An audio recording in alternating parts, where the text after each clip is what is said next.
Money in the Bank pay-per-view in years. We are live, man.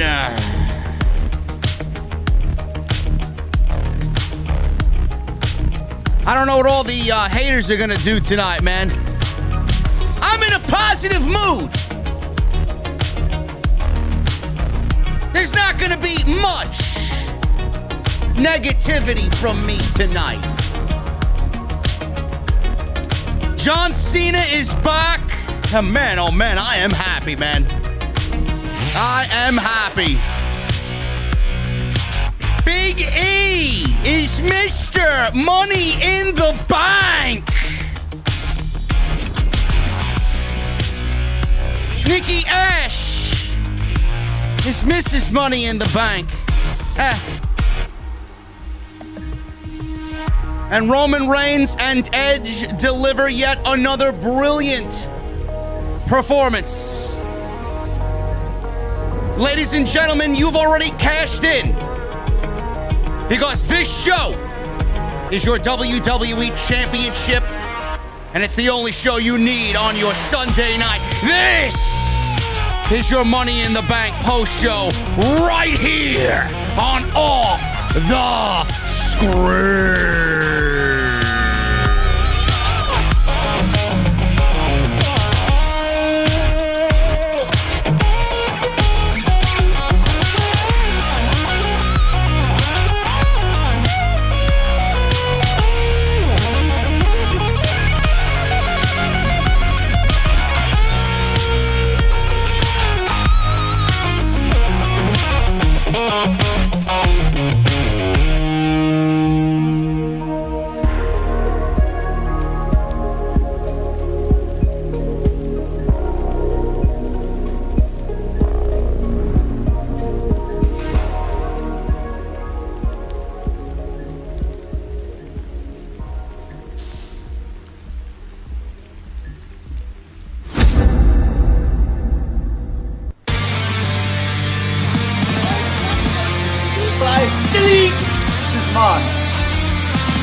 What is going on, guys? Thank you so very much for joining me this evening. This is your Money in the Bank post show for 2021 on Off the Script.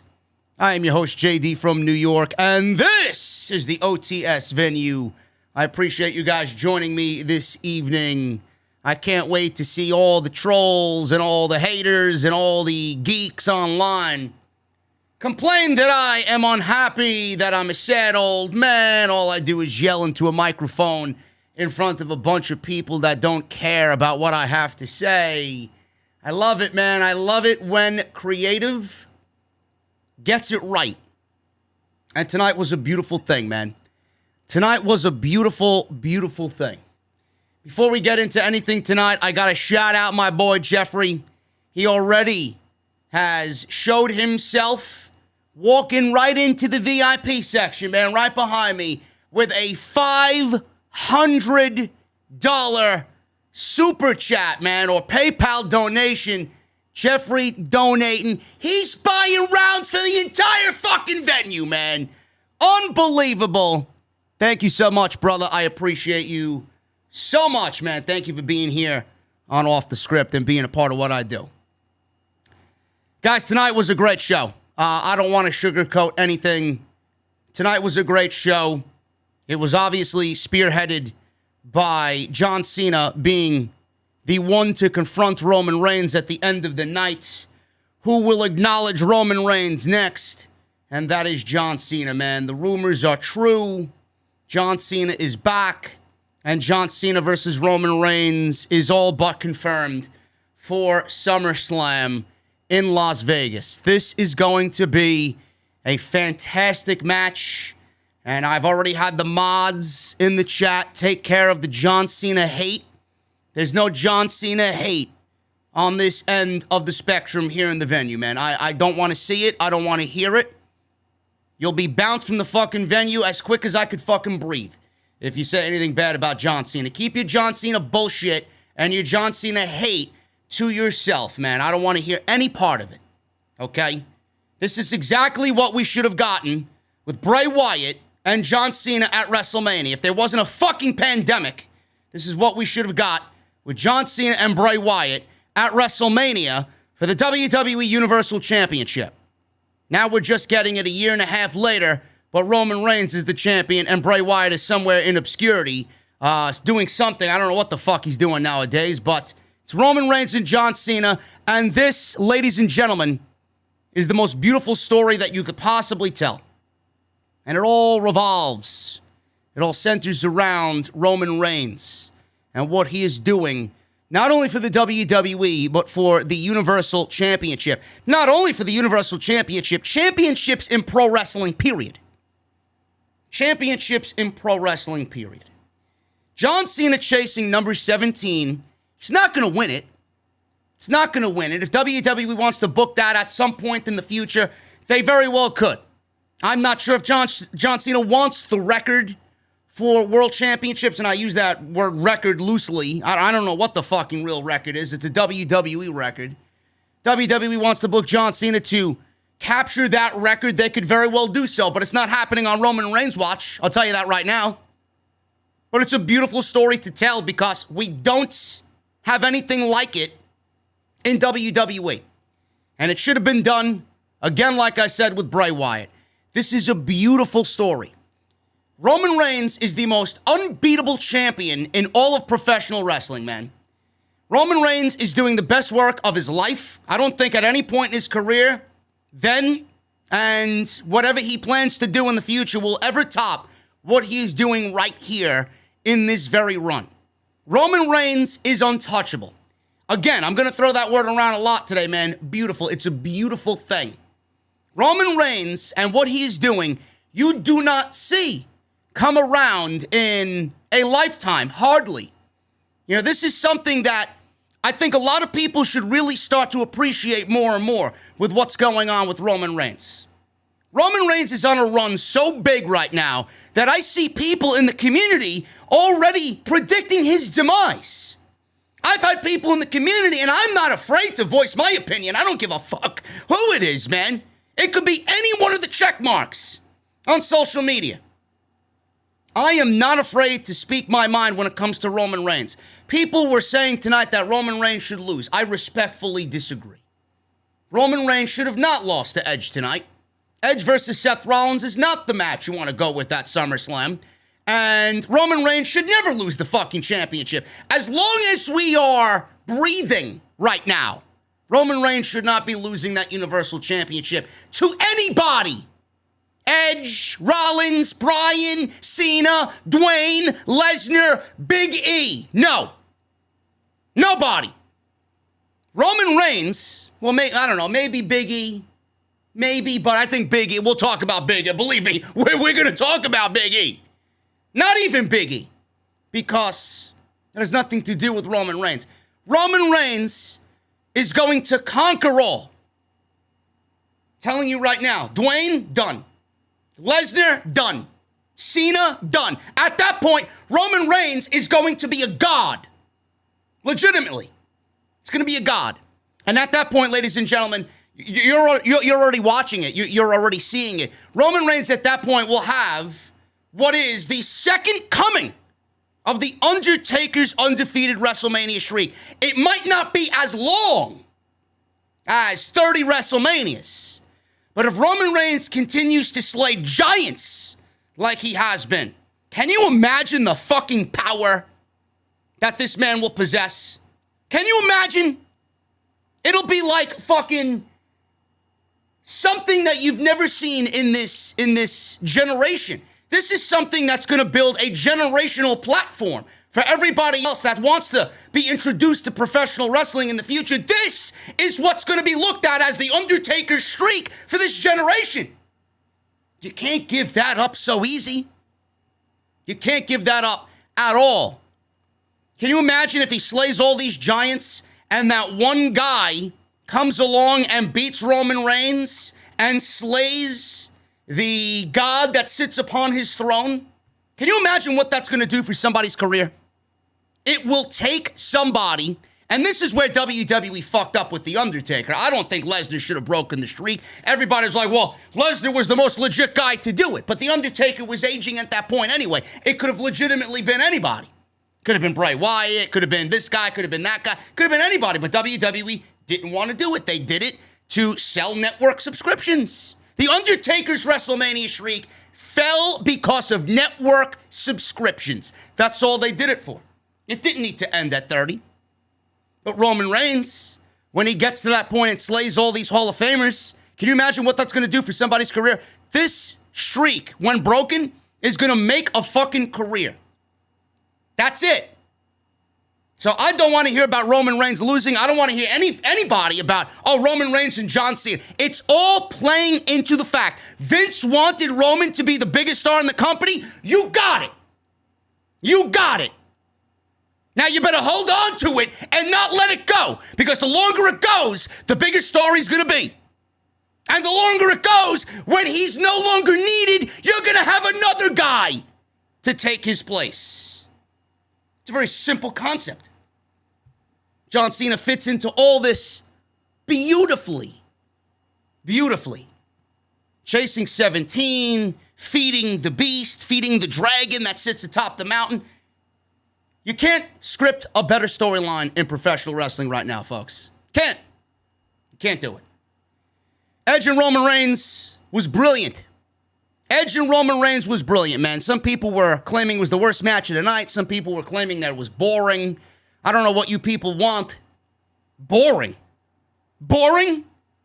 More boring than the women's ladder match that opened the show. Boring, right? I don't know what the fuck you people were watching. You must have been watching a different show altogether. It had everything, man. It had a big fight feel. WWE rarely gets a big fight feel right nowadays. It had a big fight feel. It reminded me, I felt like I was watching an old school WWF title match tonight. And I don't say that. I don't say that at all. But it did. It did. WWE went above and beyond. I wish they'd do it more often to make it feel like a big fight feel. What they did in that ring was beautiful tonight. Absolutely beautiful.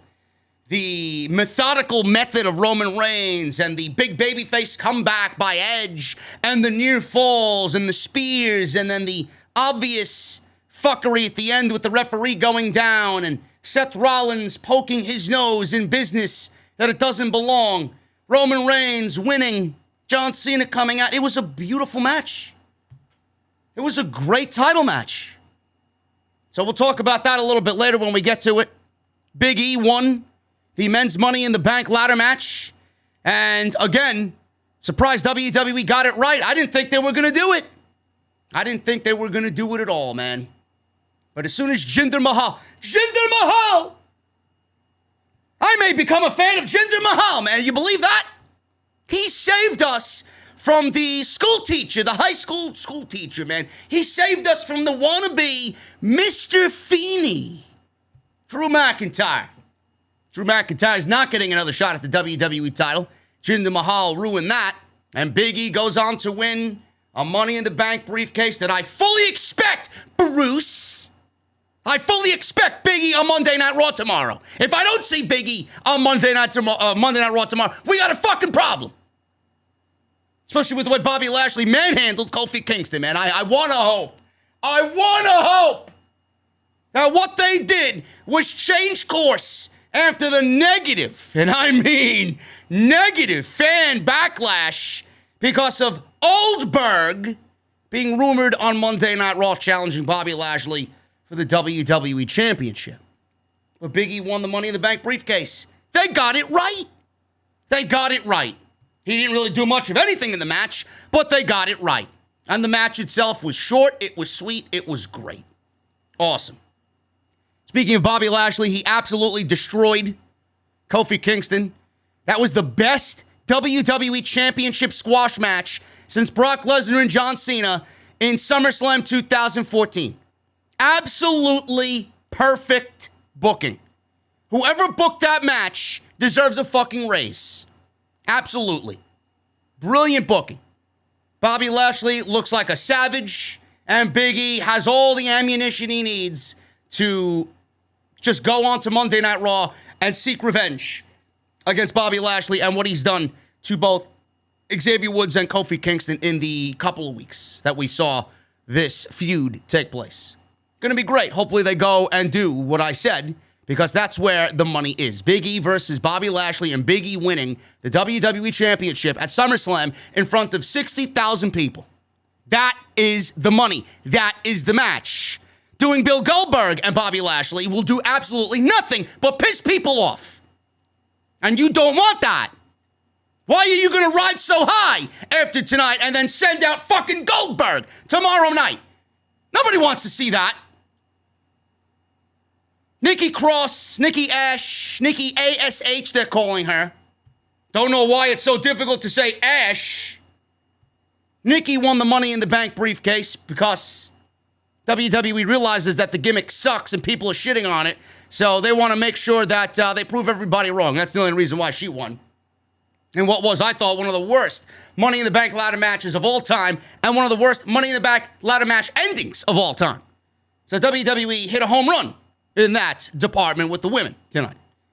Charlotte Flair, we'll get to the android in a little bit. She won the Monday Night Raw Women's Championship against Rhea Ripley. Hey, Rhea Ripley, that Vince McMahon told she should smile more. I wish I would smile during Raw, but they've left us no choice but to not smile on USA Network from 8 to 11.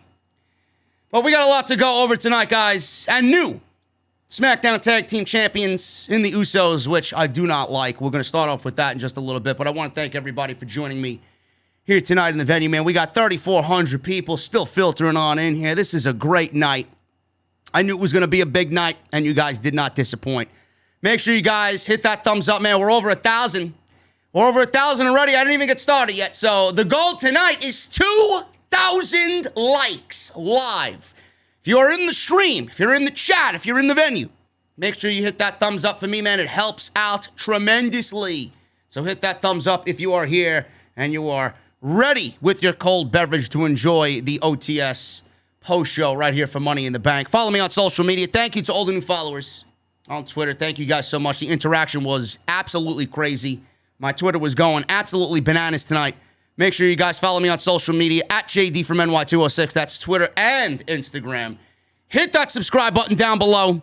We are dangerously close to 124,000 subscribers on the YouTube. Make sure you guys do that. We are here Monday, Tuesday, Wednesday live for Raw, NXT, and AEW. On AEW Wednesday night, I'm with my boy Jesse. We got a dual commentary going on Wednesday, so make sure you guys do that. A little bit different of a perspective on Wednesday night. And then Friday, I'm back live with SmackDown. So I'm here 4 times a week live, 5 when there's pay-per-views, which happens to be tonight. And then Off the Script was live yesterday and went live at 6:30 on the channel. Standard upload. Go and check that out. It's also available on Spotify and iTunes. We talked about Bill Goldberg and why it doesn't make sense. We'll probably go over that again here this evening as well. But if you guys missed the podcast, almost 2 hours and 15 minutes long yesterday. That is on the channel right now. It's on the homepage. Go and check that out. If you guys want to support the podcast, there are a couple ways to do that, man. Patreon, number one, patreon.com/JDfromNY206. Some exclusive merchandise that you can't get anywhere as it pertains to the podcast over on the Patreon. You got to sign up annually. Some really, really cool shit over there. Go and check it out. Go and get your Summer Scam t-shirts, man. Summer Scam, now available on bonfire.com, man, the exclusive home of JD from New York and Off the Script. It ain't looking like a scam so far, man. We got some great matches already planned for SummerSlam. But Summer Scam, man, it's a play on words that I grew up with because my dad, he always used to joke about SummerSlam being on when we were young. Oh, tonight's Summer Scam. Or tonight's the Summer Scam, he used to say. So I obviously took what he said when I was a little child watching old school WWF, and now I'm marketing it off as a podcast t-shirt. So there you go, man. If you guys want a little bit of my childhood, there you go. Go get your Summer Scam t-shirts.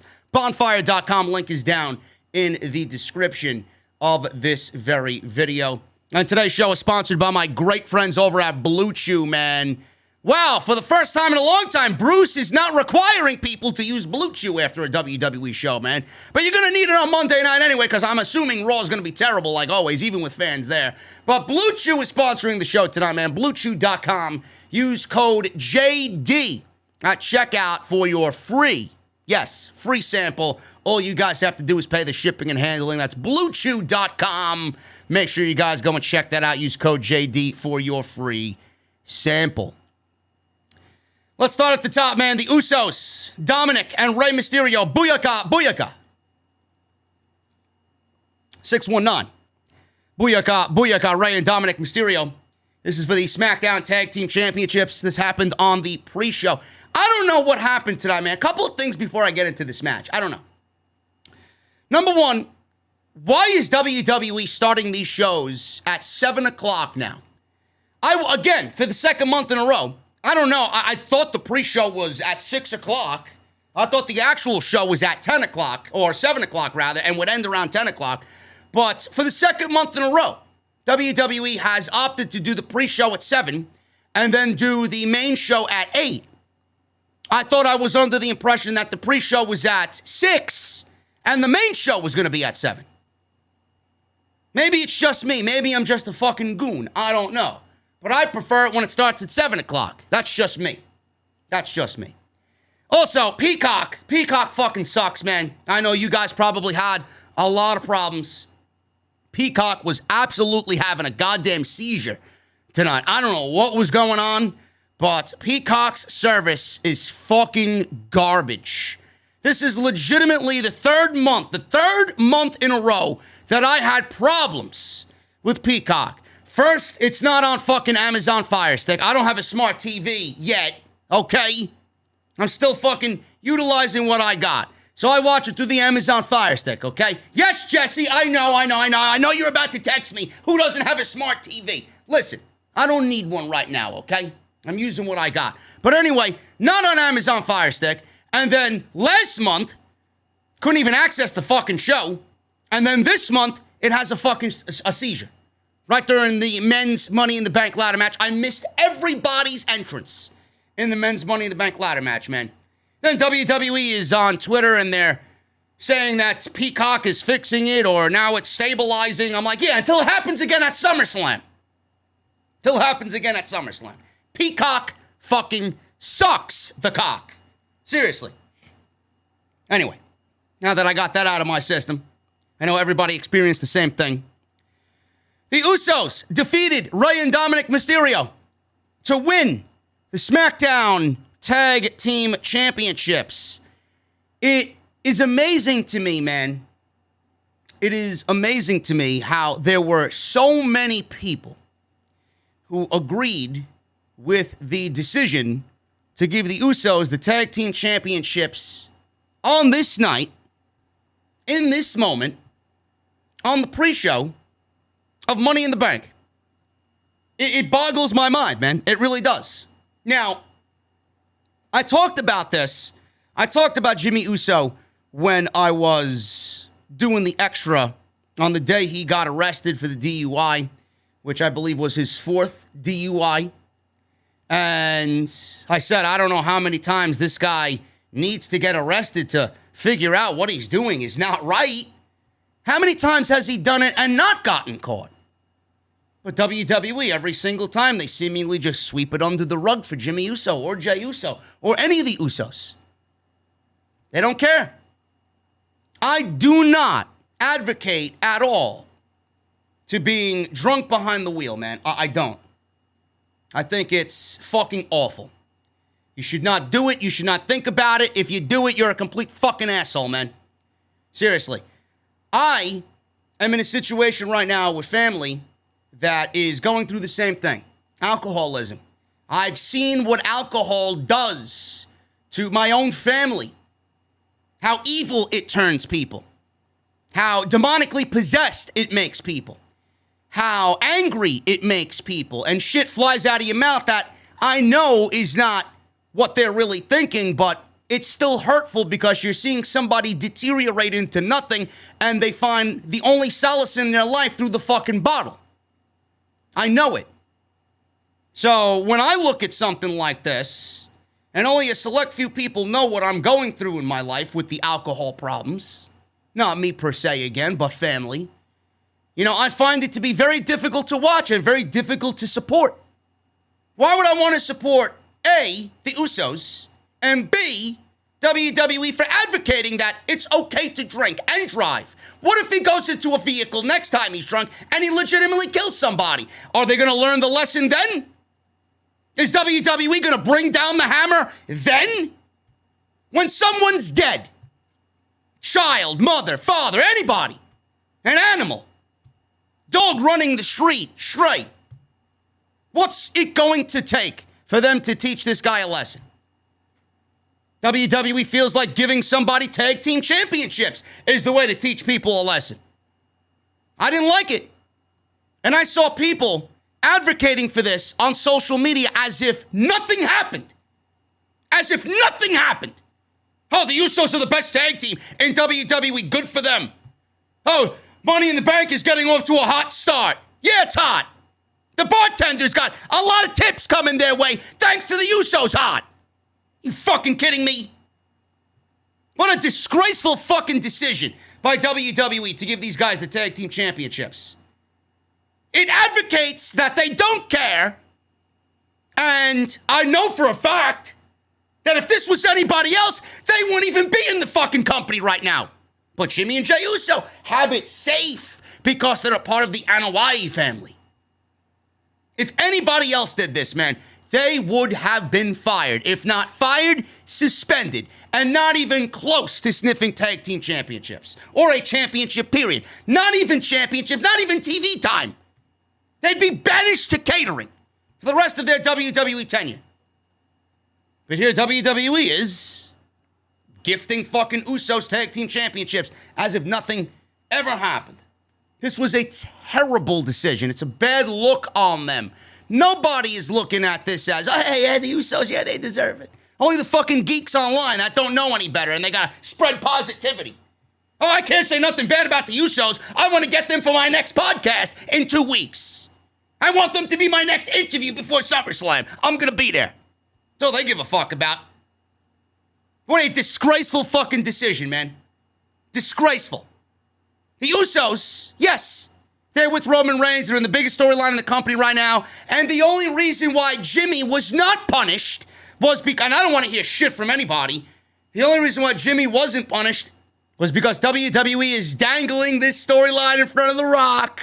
They're dangling this storyline in front of Dwayne, and they want Dwayne to come back. And if Dwayne sees that Jimmy is either suspended, fired, or anything along that line, then he's not going to want to come back. How could you treat my family that way? I thought we were family. I thought the McMahons and the Anoa'is were close. That's the only reason why. So getting The Rock in a program with Roman Reigns is greater. It outweighs the Usos being drunk, driving behind the wheel, intoxicated, potentially killing somebody. That's to know WWE stands for good, wholesome content. And Jesse put it perfectly tonight, man.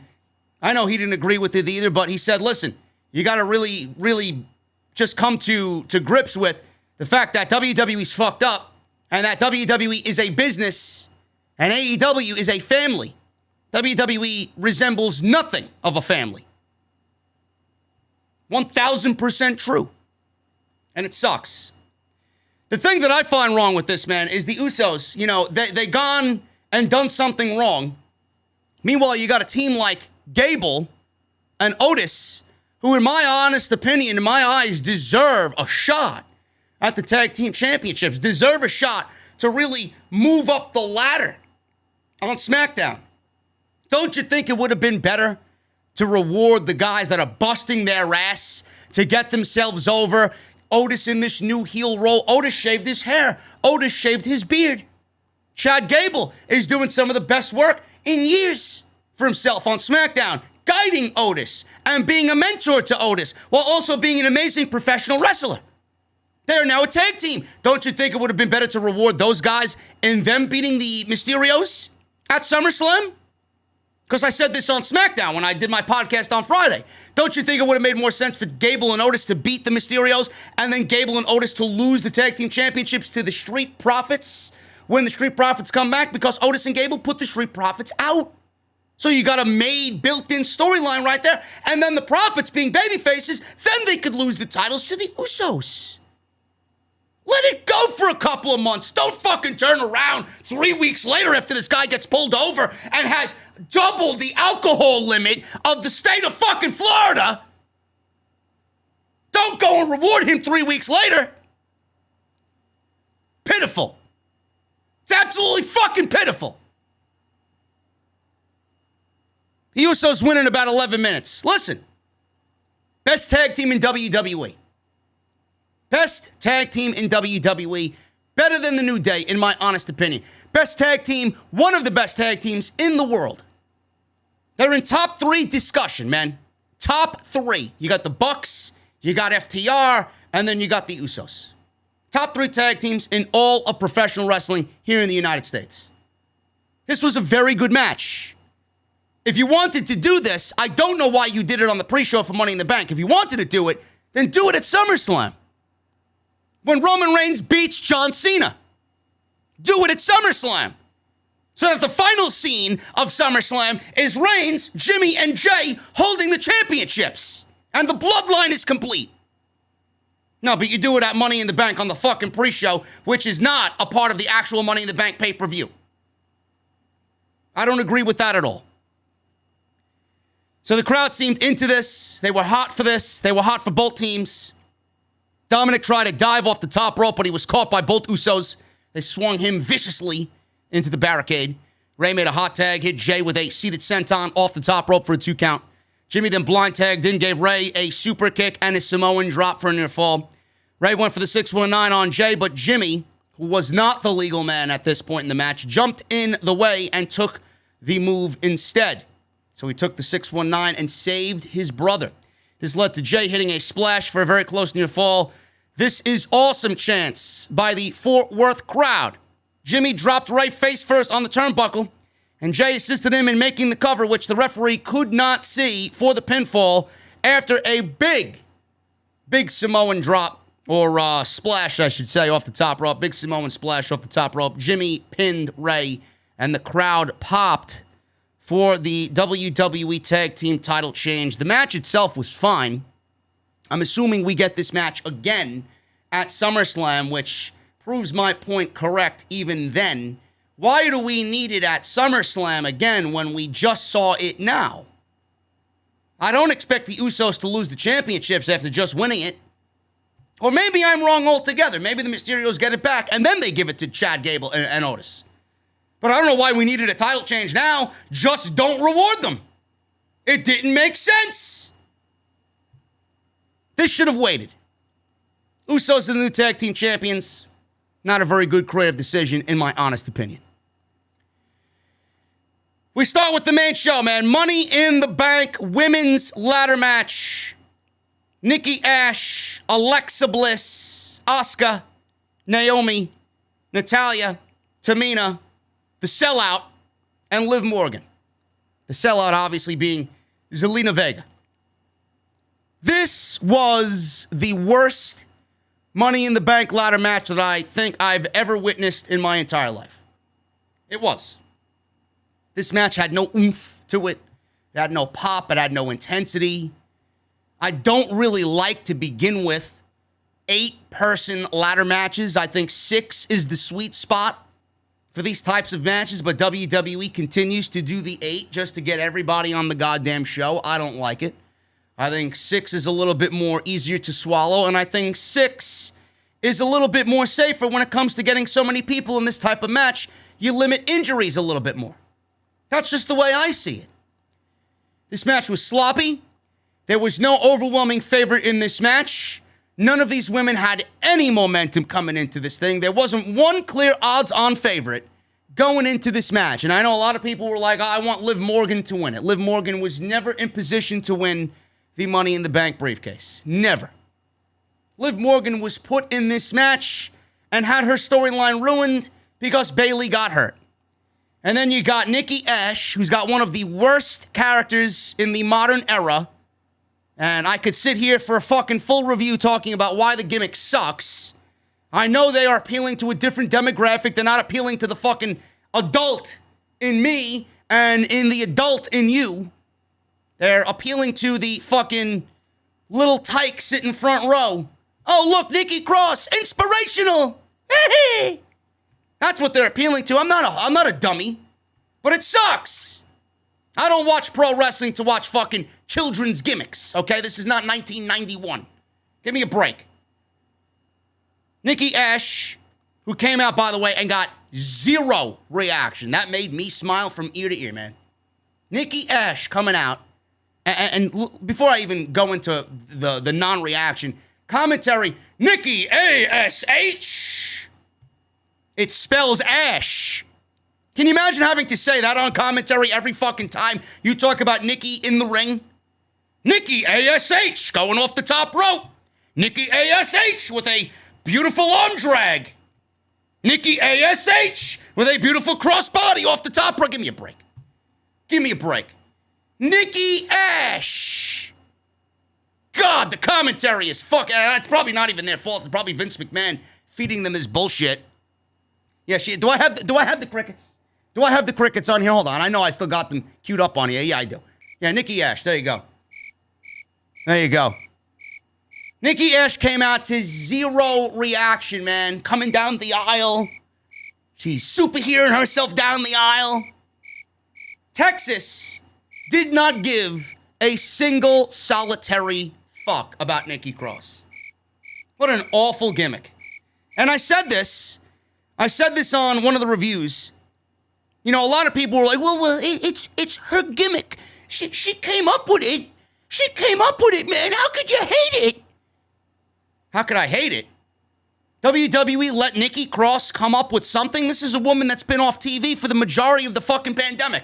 And then WWE is just going to give her the liberty to come up with something so that she may get on television? What are you, fucking dumb? What show are you watching? You do know who runs this show, right? It's Bruce Pritchard and Vince McMahon. Yes, like they gave her free reign to come up with a gimmick. No, she came up with several gimmicks that were probably better than this shit, but when they were presented in front of Vince McMahon and Bruce Pritchard, they chose the most embarrassing one of all. So now she's stuck being a fucking superhero. Give me a break. I want grown-up with my pro wrestling. I don't want fucking Nickelodeon. Alexa Bliss got a bigger pop than Nikki Ash, and she's been just as fucking terrible with her gimmick. But Alexa Bliss, when she took off her skirt to reveal that she's actually in her wrestling attire, that got a bigger pop than Nikki Ash. I wonder why, with all the simps in the crowd. Asuka, Naomi, who I think should have won this match just based off the fucking fact that she deserved it for what she's going through with all the people just claiming that she ruined Jimmy Uso's life on social media.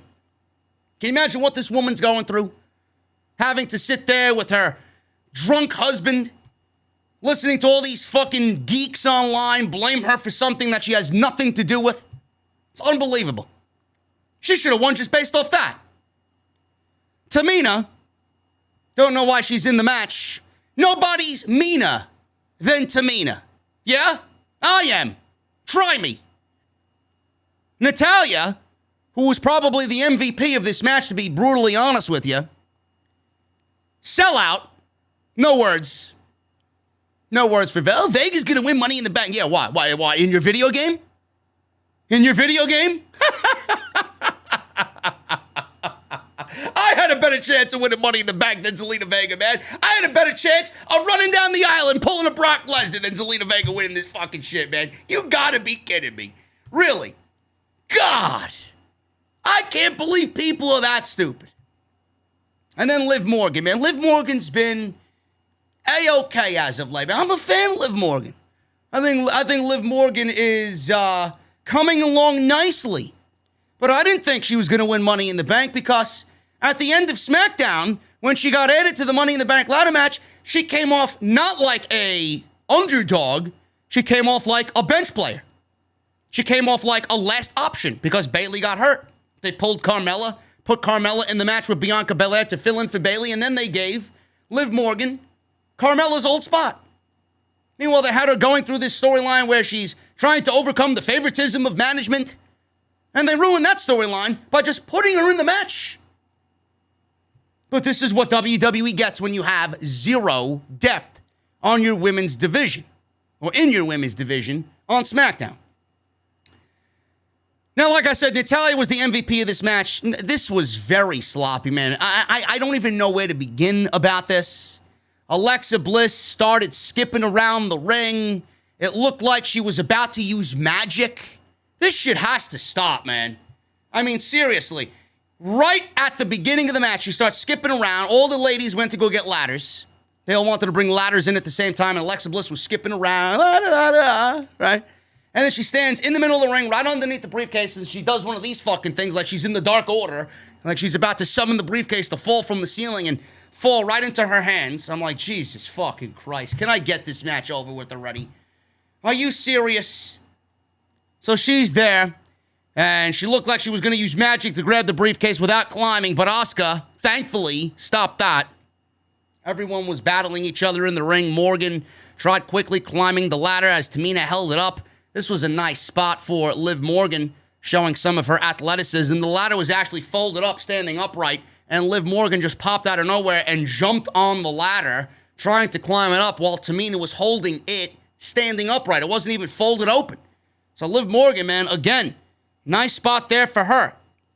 So later in the match, Alexa Bliss had Liv Morgan pinned with the ladder, and she was doing the creepy girl from the ring coming out of the television crawl up the ladder as she was crawling closer to Liv Morgan, and Liv Morgan was screaming and backing away as if she was watching a fucking demonic possession. So Natalya went after Bliss. Bliss no-sold all of Natalya's offense and started to laugh it off, just like how I laughed during Monday Night Raw, as it continues to be the worst show on television. Bliss and Vega found themselves on top of the ladder at one point, and Alexa Bliss hypnotized Vega to walk backwards off the ladder so that she may climb up quickly to grab the briefcase. Nice to know if Zelina Vega came back to the company to get hypnotized in a women's Money in the Bank ladder match. Sounds like it must have been the same fucking procedure when she signed her contract. That she got hypnotized to re-sign with this fucking bullshit company and become a sellout, while her husband is on the other show becoming a megastar. Great job there, Vega. So Bliss hypnotized Vega, causing her to climb back down the ladder. The crowd was obviously upset about this because, let's be real, folks, it's shit. It's trash. Bliss tried climbing the ladder, but Natalya powerbombed her very sloppily. Did not look good. Vega was laying face first on a ladder platform. Naomi powerbombed Morgan on top of her. That was a cool spot. I was low-key cheering for Naomi in this match. Naomi managed to hit a double stunner on Natalya and Tamina. She also slammed Nikki on a ladder and then followed up with a split-legged leg drop like she usually does, that big split she does on top of Nikki, on top of the ladder. Vega jumped on Natalya's back when Natalya managed to climb the ladder. Natalya began passing out as Vega tried grabbing the briefcase up top, but Morgan once again interferes and knocks both of them down. Everybody was in the ring brawling, and comes Nikki Cross. They're all doing that obligatory, hey, we got to stand here until somebody falls off the top rope. So they're all bunched together, hugging each other, and it looks fucking awful. The camera angle tried to pan away as Nikki Cross was on the ladder, but she was up top. Can you imagine what the live audience was thinking during this, man? They're all bunched, all 7 women are bunched up here. As Nikki Cross is climbing the ladder, she's looking up top like she's fucking scaling a building in Gotham City, looking for geeks and thugs in the fucking alleyways. She's just standing up top, taking her sweet-ass time, and then she jumps off the ladder with a flying crossbody, which looked terrible. If you're gonna do superhero moves, at least pretend to make it look like a fucking superhero. Awful. Absolutely awful. Bliss gave Nikki a Sister Abigail, and that's exactly what they called it. Nice to know that Alexa Bliss stole Bray Wyatt's gimmick and his finisher. Why are we mentioning Sister Abigail when Alexa Bliss is in the ring wrestling by herself? Without Bray Wyatt. Unbelievable. Then I still got fucking simps on, oh, she didn't steal the gimmick. Yeah, then why is she using Bray's finisher? So she gave her a Sister Abigail, because that's exactly what it was. And she was climbing up the ladder and was stopped by Natalya and Tamina. Natalya was everywhere, man. Natalya, you gotta give thumbs up to Natalya, man. She led this match. Without Natalya, this match was a fucking car wreck. She led this match in the best way she could. Everyone then took out Bliss. They buried her under a shit ton of ladders. And she was outside. She was out of the match until the ending. That was pretty much it. She was taken out completely. So now we got 3 ladders set up in the ring.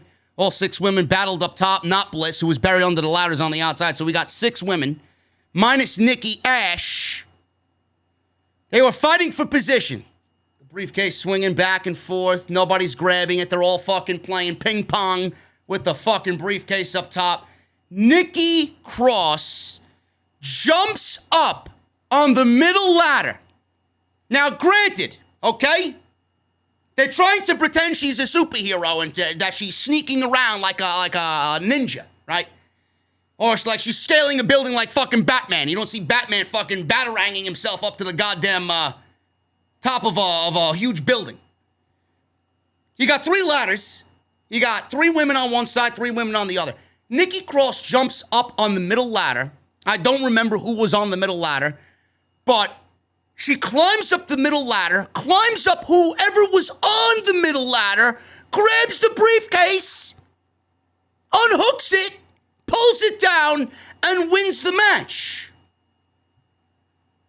Now, I want you guys to let that sink in on how everybody in that moment could legitimately just let her go and do that without A, hearing her, or B, seeing her, and then C, not doing anything about it. It's unbelievable. They made 6 women tonight look like the biggest fucking idiots I think I have ever seen. Awful. The worst Money in the Bank women's match ever, and the worst Money in the Bank ladder match ending I have ever seen, man. Nikki crawled up the ladder, climbed the ladder, flew up the ladder, Batmaned herself up the ladder, and no one decided to do anything about it. Nobody. Asuka was up there, just looking. Naomi's over there. Oh, look. It's a bird. It's a plane. It's a fucking shitty gimmick. They're all looking around. Not one person decided to do anything. Nikki Cross wins Money in the Bank.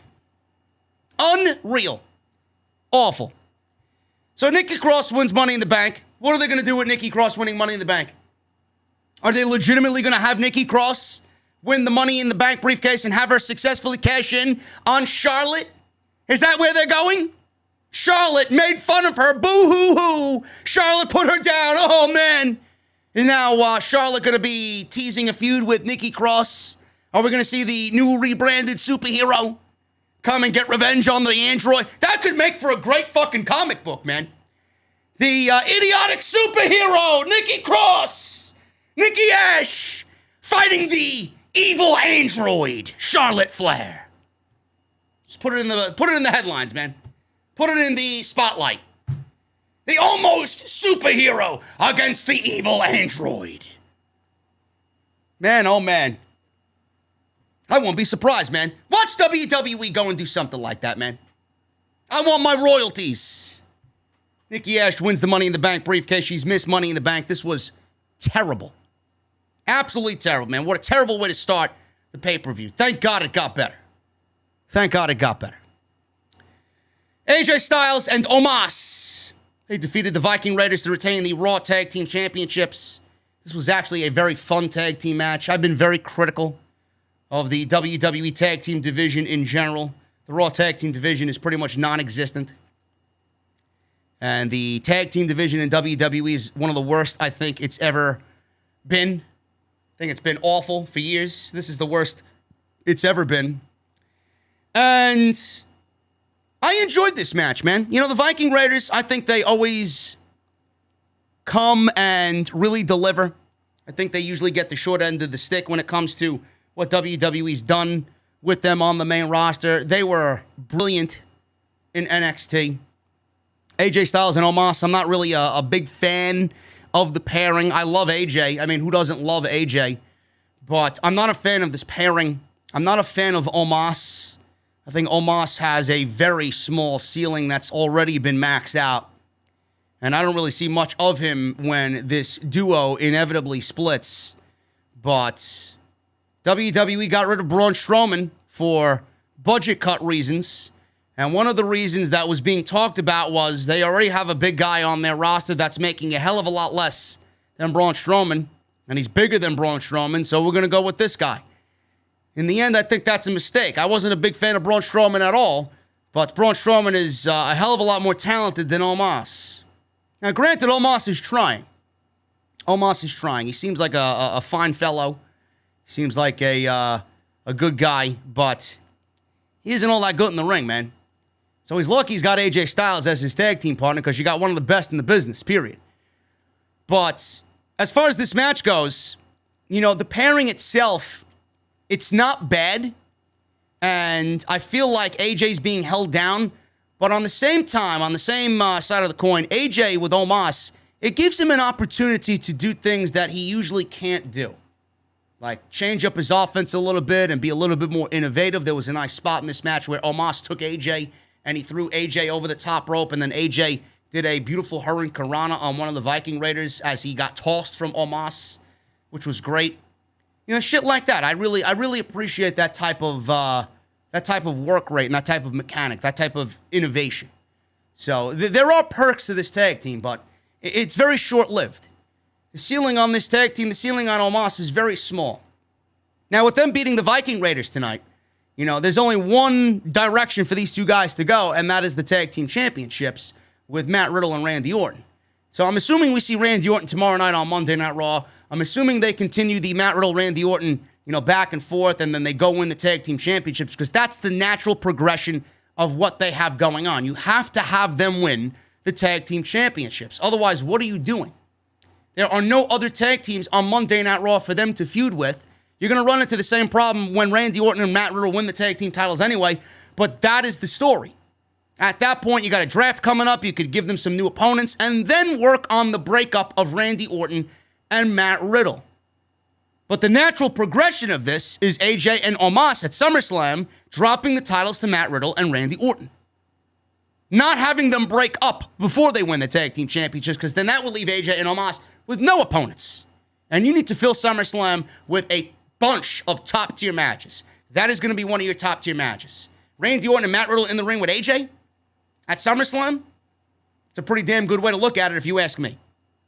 So Omos started the match and knocked both Viking Raiders down. Ivar and Eric were in control. Styles got in. They beat him down for a little bit. It was a cool spot, like I said, where Omos launched Styles out of the ring and he wiped out Eric with a flying Hurricane Rana. The Raiders then took control of Styles. Omos tagged in. He went to work on Ivar, slamming Ivar. Nice looking body slam. Eric and Ivar double-teamed Styles before knocking Omos to the apron. But the thing is, they never knocked Omos off of his feet. So I'm assuming they're saving that for SummerSlam, Randy Orton, or Matt Riddle. They gave Styles a combo springboard clothesline German suplex for two. Styles fought off both guys, tagged in Omos again. He press slammed Ivar, gorilla press slam, which looked impressive. And that popped the crowd. The crowd was very much into what Omos was doing. Ivar fought off Styles before he and Eric took turns going after Omos. And Eric brought Omos down to his knees with a dive as Styles went after Ivar in the ring.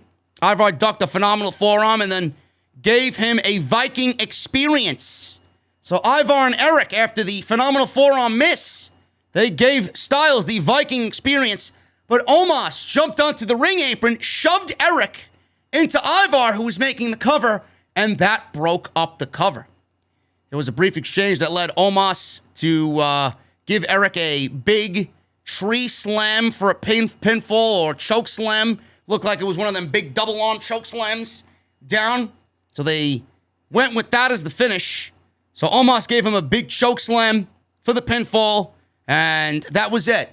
The heels win and retain the tag team championships. The crowd was pretty happy that AJ won and retained. They were big on AJ, chanting AJ Styles throughout the match, which makes me think that AJ could potentially get yet another babyface run at the top of a brand.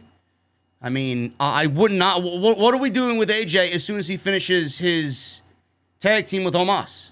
Is Omos going to remain with AJ? He's not going to be a tag team guy forever. AJ is, in my eyes, being held back. You got to put this guy at the top of the card. When the draft happens, AJ needs to be at the top of the card on whatever brand he is on. Whether he's a heel or babyface, it doesn't matter. He works both great. But they won here, and the proper match at SummerSlam is Matt Riddle and Randy Orton versus AJ Styles and Omos. Kevin Patrick interviewed Drew McIntyre, and the audible boos were heard. I had some people tell me, oh, he wasn't booed. He wasn't booed, man. He was cheered. Maybe you need to go back and watch it all over again. He was booed. He was cheered too, but he was booed. It was more of a 50-50 split. So Kevin Patrick interviewed Drew McIntyre. He got a mixed reaction from the crowd. He asked Patrick if something seems different. He said, oh yeah, Fort Worth, Texas. Can I hear some damn noise, please? He says it's not that he wants to win this match. He has to win this match. He said the last time he was in Texas, he won the Royal Rumble and went on to beat Brock Lesnar.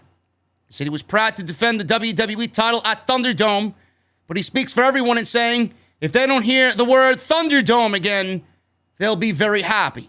Yes, we will. That is the, what did Michael Cole say? The critically acclaimed, award-winning Thunderdome? Yeah, nobody wants to see it ever again.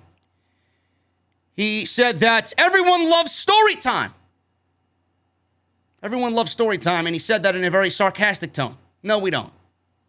No, we don't. If you want to be Mr. Feeney, I commend you. He's the greatest high school teacher that ever lived, Mr. Feeney. But nobody's ever going to be a Mr. Feeney, man. Nobody wants fucking history lessons from Drew McIntyre. Give me a break. If you want to be Mr. Feeney, bro, you got to go get Ryder Strong. You got to go get fucking Ben Savage, okay? You got to go get Topanga. If you want to be a fucking history teacher, go and get those three and have them be in your corner. At this point, I don't even think Danielle Fishel wants to be in your fucking corner because she probably thinks the same way we all do. You're fucking boring. You're boring. Nobody wants to be in Drew McIntyre's corner. So he said, instead of telling a story, he said his story will be winning Money in the Bank and becoming WWE champion again. Sure thing, Drew. You do that, and the crowd will turn you heel like that. Bobby Lashley. Bobby Lashley versus Kofi Kingston for the WWE Championship. Now, we got a lot of people in the community were like, oh, Kofi Kingston, Kofi Mania, Kofi Kingston, Kofi Mania.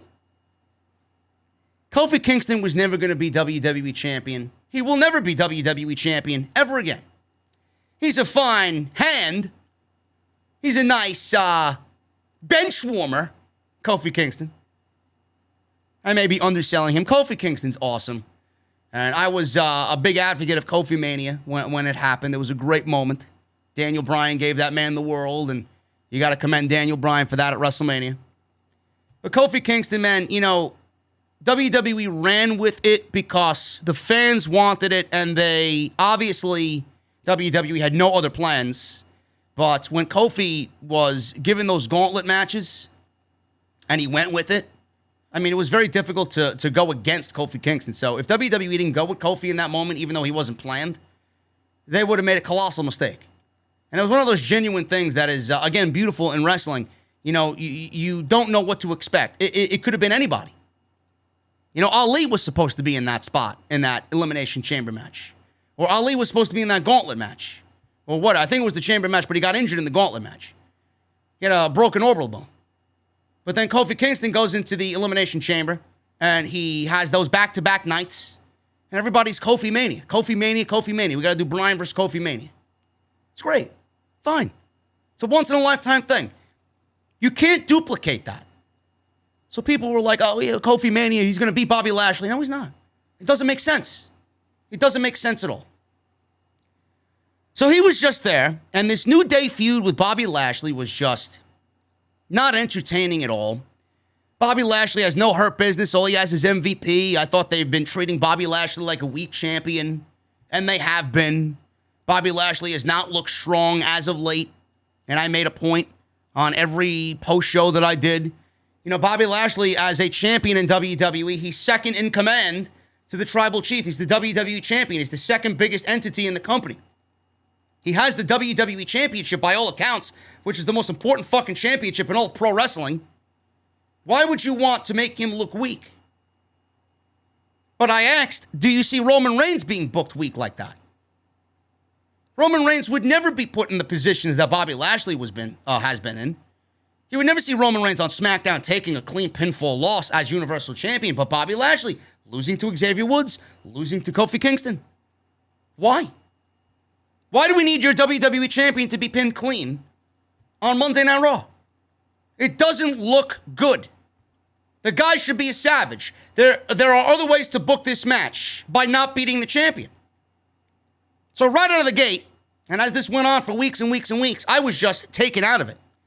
Then all of a sudden we get to Monday Night Raw this past Monday, and Bobby Lashley loses, and then he snaps on the VIP lounge, and he throws chairs and couches, and he tells MVP that this is all bullshit. The partying and the let loose attitude, it's all bullshit. Kofi was right. Your mentality is making me weak. So I understood that. I didn't care for him losing, but I understood that. That much I did. So I pitched on Monday. I'm like, if Kofi Kingston is not destroyed at Money in the Bank, then WWE has done this all wrong. They have dropped the ball on Bobby Lashley and everything that they're doing here. And when we got to Money in the Bank, I was very, very hopeful that WWE was going to make the right decision. And to my fucking shocking expression, WWE made one of the best booking decisions of the pandemic era. Maybe one of the only booking decisions outside Roman Reigns that they've made that was right in the pandemic era, man. This match with Kofi Kingston was the biggest and most brilliant squash match since Brock Lesnar and John Cena at SummerSlam 2014. It wasn't as epic as John Cena and Brock Lesnar. It wasn't as shocking as that because, I mean, let's be real, nobody expected John Cena to get squashed like he did. But Bobby Lashley destroying Kofi Kingston was the absolute perfect way for this to end. Now, I saw some people online saying, well, this match lasted way too long because Kofi only lasted 7 seconds with Brock Lesnar. Then I look at this match and the way that it was booked, and comparing the two was unfair. WWE had a clear, hidden agenda through all of Kofi's title reign. It's almost as if they waited for that one moment to just take the title from him and never talk about it ever again, man. It did not come off good. And then we got Cain Velasquez coming out at the end of that show when he won the championship with Rey Mysterio, and that was a complete colossal failure because Cain Velasquez not only a couple months later got fired, but WWE never even acknowledged it ever again. They had that one match, and that was it. Goodbye. What a disaster. So they only did that because they got Cain, and then Cain got fired. But it's not fair to compare the two situations because this was a dominating performance for Bobby Lashley, whereas that was a dominating performance for Brock Lesnar. Nobody is as dominating as Brock Lesnar. Bobby Lashley could try, but he's never going to be a Brock Lesnar. And I think we're well past Bobby Lashley being booked like Brock Lesnar. Brock Lesnar's booking has been godlike ever since he's returned to the WWE. But this was a squash match because Bobby Lashley wanted it to be that way. He prolonged this squash. He prolonged this beatdown. He relished beating the shit out of Kofi Kingston. He wanted to prove a point to Kofi Kingston. He wanted to prove a point, realistically, to MVP that Bobby Lashley, the real Bobby Lashley, was always there. Even when I was weak, like Kofi said, with the women and the booze and the partying. This was a statement squash. That was just whatever the fuck that was in 7 seconds. So it's very unfair to compare the two. This match went 9 minutes. Kofi, the only offense he got was in the beginning. And that was it. Kofi got cheered. He was announced. The bell rang. Lashley charged at Kofi as MVP held his foot on the outside. Kofi ducked. Double foot stomped Lashley down to the mat and got a near fall. Lashley came right back and started beating down Kofi. Lashley dominated, applied the hurt lock. Graves was selling this on commentary as best as he could. Lashley put Kofi in an inverted body vice, slammed him face down to the mat with a dominator. He repeated it over and over again. People were chanting in the crowd, some of them at least I heard, one more time. The ref told Lashley to go for the cover because all he did was completely beat him down and make Kofi a statement. Instead, Lashley delivered a third dominator. Lashley then lifted Kofi into another hurt lock, and then Graves and the commentary team told the referee to stop it, and the ref saw Kofi's arm just dangling, and he called for the bell. That was a dominating performance. Fans were shocked. And this was the best outcome and the most brilliant booking possible by whoever booked this match. They deserve a fucking raise, man. This was awesome. Graves said this at the end because of Bobby Lashley's dominating performance. He says this, and I quote, McIntyre or anyone else is not going to be able to challenge Bobby Lashley. Smith asks, who can possibly challenge Bobby Lashley? Not a damn man walking this earth, says Corey Graves. So there you go. This was awesome. Now, I don't know why they did what they did. That's the one fucking problem. I don't know why they did what they did. I've seen some people complaining that Kofi passed out. I've seen some people complaining that Kofi submitted. Kofi passed out. He faded away. He didn't tap out. He fought valiantly. So he doesn't take anything from this. He doesn't look worse for this. He passed out. You know, if he tapped out, then he would have looked weak. But Kofi fought. He wasn't going to give up, and he faded away. So that was the best outcome there. And Bobby Lashley booked in this manner was the best outcome possible for both parties. I don't know why they did what they did, though. I don't know why they did what they did. Did they do what they did here with Bobby Lashley and build him up as a dominating beast again because they are going to get Bill Goldberg back on Monday Night Raw to challenge Bobby Lashley? I pray to God not. I really pray to God not. Or is WWE thinking something else? Because Big E won the Money in the Bank briefcase. Big E is Mr. Money in the Bank. And the way that he destroyed Kofi Kingston tonight, and Xavier Woods wasn't there tonight, he wasn't there in attendance. He didn't show up during Big E's celebration. He wasn't there for Kofi. Does this mean that WWE is going with Big E to formally cash in? And I mean babyface cash in, a la Rob Van Dam. And what he did with John Cena. He opted to wrestle John Cena at the Hammerstein Ballroom for ECW No Way Out 2, or One Night Stand, rather, 2, in New York City. 2006, one of the best WWE pay-per-views, if not the best WWE pay-per-view ever, ECW One Night Stand 2. Is Big E going to go that route? Show up on Monday Night Raw tomorrow, graciously cash in, and get his match against Bobby Lashley at SummerSlam and get revenge for what Bobby Lashley has done to Kofi Kingston. That's the story. That's the story. The money in WWE right now is Big E. Big E winning the WWE Championship. Why do you need Bill Goldberg at SummerSlam? You already have John Cena. You have Edge. Why do you need Bill Goldberg at SummerSlam? Save him for a one-off Saudi show and book him in a nothing match. Pay him his $3 million and send him back to the fucking garage to go work on his Corvettes. We don't need Bill Goldberg on SummerSlam's card. John Cena is more than enough to fill in for that nostalgia that Bill Goldberg is clearly not going to deliver. Nobody wants Bill Goldberg. Fuck out of my live stream, motherfucker. Nobody wants Bill Goldberg on SummerSlam's card. Nobody. Bill Goldberg doesn't even make sense. And I mentioned this on Off the Script. Rest in peace, Fly. I know you probably are looking, what is JD doing? Yeah, I killed a fucking gnat that was flying around me. Get the fuck off my live stream. Bill Goldberg doesn't make sense, man. I mentioned this on Saturday. What good does Bill Goldberg and Bobby Lashley do? Bobby Lashley.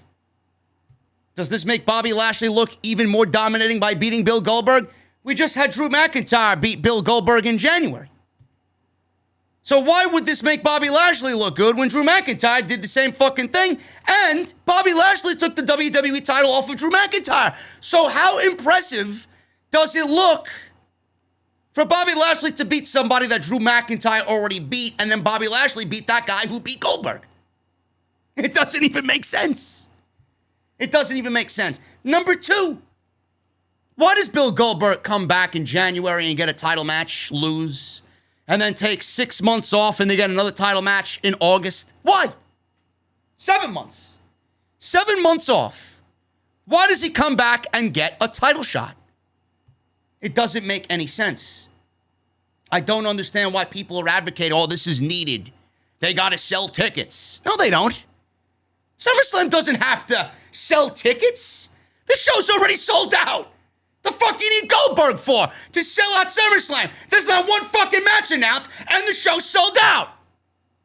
So we don't need Bill Goldberg. Why do we need Bill? Bobby Lashley doesn't need Bill. WWE doesn't need Bill. The WWE Championship doesn't need Bill. Monday Night Raw doesn't need Bill. If you want WWE to have its fans leave, then by all means, book Bill Goldberg on Monday Night Raw. If you want a fucking hijacking of a show, then get Bill Goldberg back on the show. If you want moan and groans and fucking negative reaction, then get Bill Goldberg back on the show. But clearly, you don't need Bill Goldberg versus Bobby Lashley. Bill Goldberg will be gassed in about 2 minutes, and Bobby Lashley, though he looked dominating tonight, is not really what I consider a ring general. He went 9 minutes with Kofi Kingston, and he was sweating buckets of sweat. So spare me on Bobby Lashley versus Bill Goldberg. I don't need to see another 3-minute Bill Goldberg match. Spear, jackhammer, dominator, hurt lock, goodbye. I'd rather Big E get his moment. And why are you giving Big E the Money in the Bank briefcase if not to challenge Bobby Lashley and get revenge on what Bobby Lashley did to Kofi Kingston tonight? He certainly isn't beating Roman Reigns. So why even bother? Big E versus Bobby Lashley is the match you need to get in position. You need to jump into that little bubble that you're uncomfortable being in, Bruce. It's time to create main event guys. Big E is Mr. Money in the Bank. Start with that. That's the match. That's the SummerSlam title match. You don't need it to be this big fucking over-the-top extravaganza. You don't need a Hall of Famer to come back. You got Roman Reigns versus John Cena. That one match alone is going to put 60,000 people in seats. You could put Bobby Lashley in there against a fucking Victoria's Secret mannequin. It doesn't matter. The WWE title match could be Bobby Lashley versus Mojo Rawley, for all I fucking care. It needs to be Big E. That's it. Did WWE change up their plans because of the negative backlash on Bill Goldberg? I want to think so, but WWE operates on WWE time and WWE wants and needs. They feel Bill Goldberg's going to bring in a rating? Let me see Bill Goldberg bring in a rating on Monday night. Bill Goldberg will have nothing to do with the rating, and the rating will be people watching Monday Night Raw because there are fucking fans in attendance, and it's following a major pay-per-view that got positive reactions online. It will have nothing to do, the ratings increase on Monday will have nothing to do with Bill Goldberg. Fuck Bill Goldberg. That's all I have to say there. You don't like what I have to say? Go kiss my ass. Bill Goldberg is not needed, not wanted. Fucking retire. Go away. We don't need Bill Goldberg on WWE television anymore. Guys, quickly, I want to say thank you to everyone. We got 3,500 people still in the chat, man. This is amazing. Thank you guys very much. We are 300 away, less than 300 away from 2,000 likes on the Money in the Bank post show. Guys, quickly, I want to say thank you to my boys over at Blue Chew, bluechew.com. Make sure you guys sign up and use code JD at checkout for your free sample. That is BlueChew.com. And use code JD at checkout for your free sample, man. I want to thank them for always sponsoring the podcast right here on Off the Script. It seems like we might not need Blue Chew tonight to get excited because we got a good show happening with Money in the Bank. Hopefully Monday Night Raw delivers. I know that's a lot. That's a stretch. But Blue Chew may not be needed tonight, man. But anyway, go get your free sample. Save it for a rainy day when Monday Night Raw inevitably will give you a fucking terrible program on Monday night.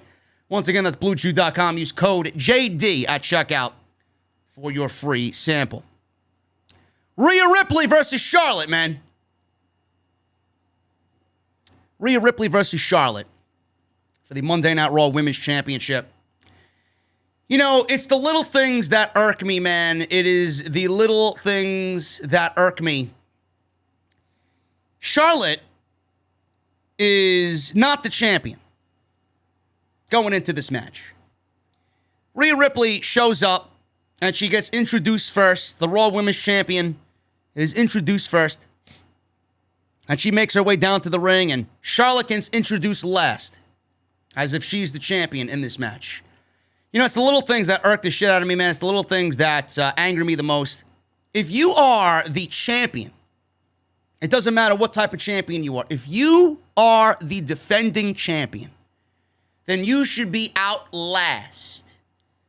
It should be you that is last because you are the champion. You are defending. It is your match. The challenger is fighting you for the championship to gain the championship off of you. You come out last. The champion should be the last person that people see. Meanwhile, WWE introduces Rhea Ripley first and then Charlotte last, as if they were telling us something or foreshadowing something. Why does Charlotte got to get preferential treatment by coming out last? Would she not get the same reaction if she came out first? Why don't we do things and honor things the right way? That's not what I would do if I was running this show. But WWE's got to cater to who they cater to, and they got to play favorites. That's why they did it. This has been the worst women's feud of the entire year. This may be one of the worst women's feuds since the inception of the Raw and SmackDown Women's Championships, since they retired the butterfly belt. Charlotte, and I'm not speaking on Charlotte's behalf tonight. I'm speaking about what we've seen leading up to this show. Charlotte has half-assed it, and I would know. I've been watching wrestling for 30 years, man. I can tell when someone's phoning it in. I can tell when someone doesn't give a shit, and I can tell when someone is actually taking what they are doing seriously, man, and when they put on a performance of a lifetime. Charlotte has been phoning it in for weeks. I don't know if it has to do with this feud. I don't know if it has to do with her fiance going over to the enemy side and him being fired. But Charlotte seems to be phoning it in as of late, man. I no longer see that perfectionist Charlotte Flair in the ring when she performs. There's always something off about Charlotte. Even tonight. As little as it was, Charlotte was in the ring with Rhea Ripley tonight, and Becky Lynch chants rang out in Dickies Arena in Fort Worth, Texas. Charlotte got so visibly angry that she threw her hands in the air in frustration and then decided to give the fans in Texas the middle finger. That's not really what I would expect from a company or someone who's working for a company that touted that we were the missing piece to the puzzle.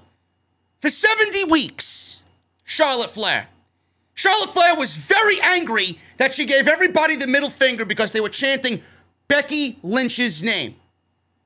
I guess Charlotte didn't miss the fans, right? It's a misleading propaganda agenda there, WWE. You missed us so much that Charlotte Flair gets her first chance in the ring in front of fans, and she gives people the middle finger because she doesn't like what they're hearing, or she doesn't like what she's hearing. What are you, fucking ridiculous? Charlotte Flair better get it in her skull, man. She is no longer the queen of WWE, and I'm not a big Becky Lynch fan to begin with. But I know when someone is more over than somebody else. Charlotte Flair is now forever number 2 in WWE. It may be, at least on Monday Night Raw. I don't know where they slot Sasha Sasha's my number one, to be honest with you. But in WWE's eyes, I think it's Becky, Charlotte, Alexa, Sasha.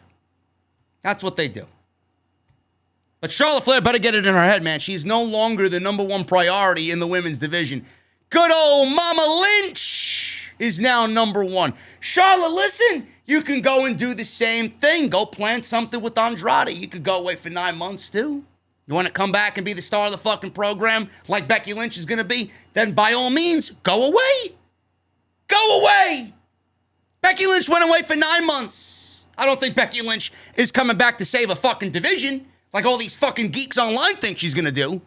But Becky Lynch is going to be welcomed like a hero when she comes back. It'll be all right for a couple of weeks, and then WWE will force her down our throats, and we'll probably end up hating Becky Lynch by the time WrestleMania rolls around. And then maybe things will flip, and maybe I'll be a fan of Charlotte because they're shoving Becky Lynch down our throats so vividly and so forcefully.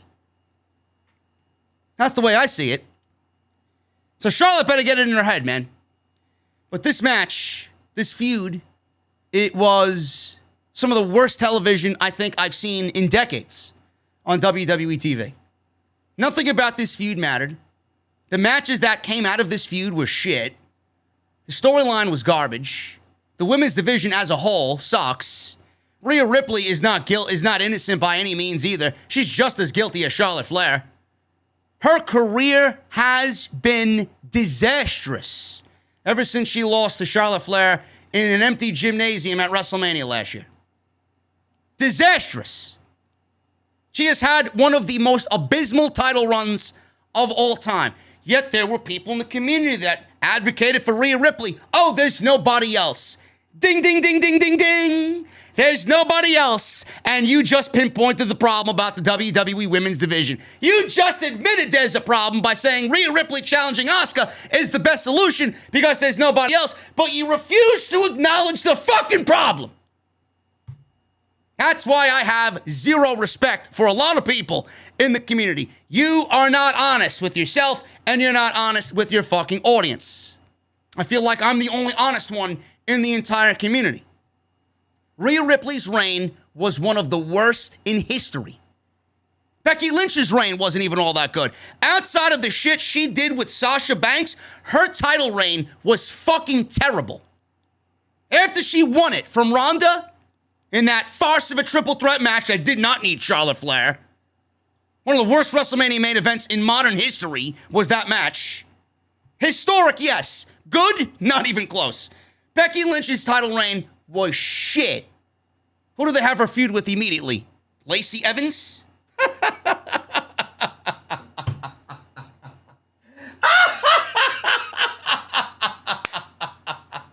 Oh, man, give me a fucking drink, man. I need to down something quick just to ease the fucking pain. You fucking kidding me? Becky Lynch's reign was terrible. Not as bad as Rhea's, though, but it was awful. The women's division as a whole is god-awful, man. Look at the status of every one of these women on Monday Night Raw. Outside of Charlotte Flair, there's nobody up top. Asuka's done. Ripley's finished. As far as I'm concerned, Rhea Ripley, her career is goodbye. 23 years old, she's already doomed. She's already doomed. Who else she got? Aaliyah apparently got traded to Monday Night Raw for Mandy Rose. Yeah, good luck with that. Good luck with that. Naomi, Dana Brooke, Eva Marie. Oh, man, if you're a fan of women's wrestling, man, and you watch Monday Night Raw and enjoy what's going on there, man. Oh, Jesus Christ, man. Go for a fucking walk. Get out of here, please. That Monday Night Raw women's division is terrible. Meanwhile, SmackDown is at least trying, man. Shotzi, Blackhearts, Tegan Knox, Toni Storm. Coming to SmackDown. Toni Storm. Toni Storm's coming to SmackDown. We got Sasha. Bayley when she gets back. That's a big top 5 right there. Bianca. Seems like they're loading up SmackDown with the right women, but Monday Night Raw's got nobody. But as far as everything that this match embodied or this feud embodied, this was probably the best thing to come out of this feud. even though I didn't give a shit about the feud and the storyline, I gotta give both women credit. This was a damn good match when all was said and done. This was a very good match. In fact, I would probably go on to say that this match was better than their WrestleMania match last year. And that was a damn good match, too. I got to give both women credit there. That was before Rhea Ripley was fucking destroyed. She was NXT champion. She should have easily won that match. But this was the best match that these two women have had since that match. And I'm not a fan of Charlotte Flair. Not a fan of Rhea Ripley. I don't think that Charlotte Flair winning the Raw Women's Championship here is necessarily going to do anything to save the division. It's just as bad as it was when Ripley was the champion. It's just as bad as it was when Asuka was the champion. It's just going to be just as bad when Becky is the champion. Whenever that happens, it doesn't matter who the champion is. I'm telling you right now, it doesn't matter who the champion is or will be. The division needs help. Becky is not going to save the division. Charlotte being the champion is not going to help the division. I don't get where all these people are coming from thinking that, oh, Charlotte's going to help. Oh, Rhea Ripley's going to help. Oh, Becky's going to help. It's all in the booking. It's all in the creative. If you don't have creative, you are going nowhere. But this match was very good. Very good.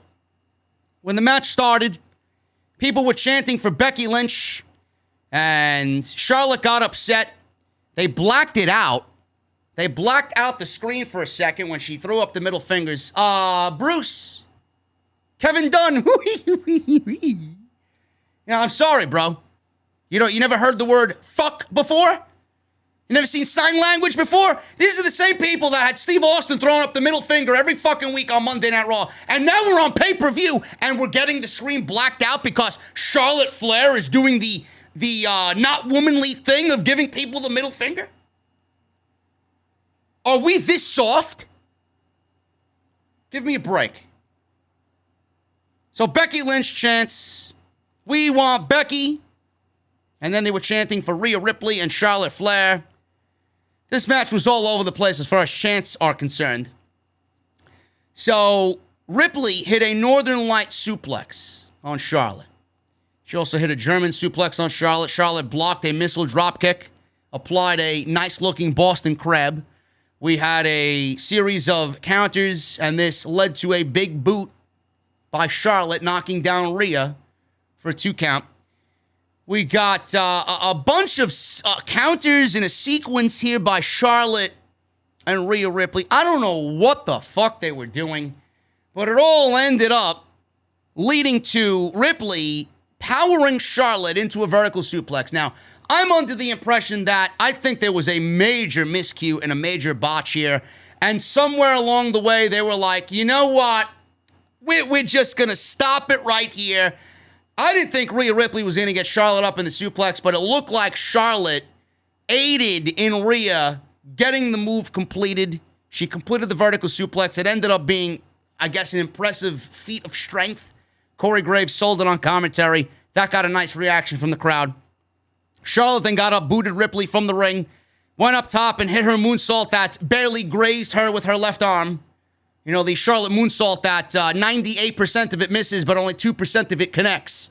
You know, that one. You know, all the training that Andrade does with Charlotte, maybe he could do a perfectly executed moonsault and teach her a thing or two. I don't know. You know, your fiance's got a beautiful moonsault. Why don't you learn something? Or take it out of your fucking moveset. I say it every fucking time. She does a beautiful Spanish fly. But here we go with another moonsault. And she got up, she popped up smiling like she did something good. 98% of the move fucking missed. She's smiling and congratulating herself that she did a move. Great, you flipped off the top rope. Great. And we got more "We Want Becky" chants. Crowd was all over the place, like I said. So after the moonsault, we got a natural selection, which was blocked by Rhea Ripley. And she applied a standing reverse cloverleaf. I forgot what she calls this move. Not really, I don't really care, but, you know, that's how much I care about Rhea Ripley at this point. Standing reverse cloverleaf. Charlotte counted into a roll-up. Charlotte then countered a Riptide and spiked Ripley with a DDT, which looked nasty for a near fall. They traded strikes until Charlotte hit a back elbow, and the back elbow connected. Stiff. She tried doing a cover with her feet on the ropes. Referee caught her, so she tried to cheat to win. Just like how Bruce cheats us out of 3 hours every Monday night. Ripley kicked Charlotte in the head, but Charlotte shoved her off the top rope and hit a natural selection from the top rope for a very close near fall. Then we got no more Becky chants, but we got a This Is Awesome chant. I don't know how you're going to do a natural selection off the top rope and not have it be the finishing move of the match. I don't get it. Same thing we complained about MJF on Dynamite doing a goddamn second rope tombstone to Sammy Guevara, and that wasn't the end of the fucking match. You're going to do a high-risk move like that, which is a modified version of what you usually finish people off with. It should finish the match. Just saying. Charlotte went for a figure eight, but Ripley chucked her from the ring, threw her out of the ring. Charlotte slammed Rhea Ripley into the ring post and trapped Ripley's legs between the post and the steel steps, and she frantically, repeatedly kicked the steel steps into Rhea Ripley's knee. Keep that in mind. Charlotte put Rhea Ripley in the figure eight, and Ripley tapped out. Charlotte is the new Raw Women's Champion. Now, the crowd got into it as the match went on, but it started off very slow. The ending was absolutely fucking the dumbest thing, the most illogical thing I have seen in women's wrestling, in wrestling period. WWE has tried to overcompensate, to try and make things make sense here. They've tried to prolong this feud to get it to this point, and I hope to God it is over. I really, really, really hope to God that this feud is over. But wasn't it last month at the last pay-per-view where Rhea Ripley got disqualified by banging Charlotte's head on an announce table? She got disqualified for using the top of the announce table by throwing Charlotte into the top of the announce table. Referee disqualified Rhea Ripley. She used the heel tactic to cowardly get herself disqualified and retain the title. This is why we had this match again tonight. So turn around not even a month later, Charlotte Flair is doing the same exact thing to Rhea Ripley, but not using the announce table. She's using the steel steps. She used the steel steps in order to win the match, just like Rhea Ripley used the announce table last month to try and win the match. Ripley was disqualified, but with Charlotte using the steps tonight, she wasn't disqualified.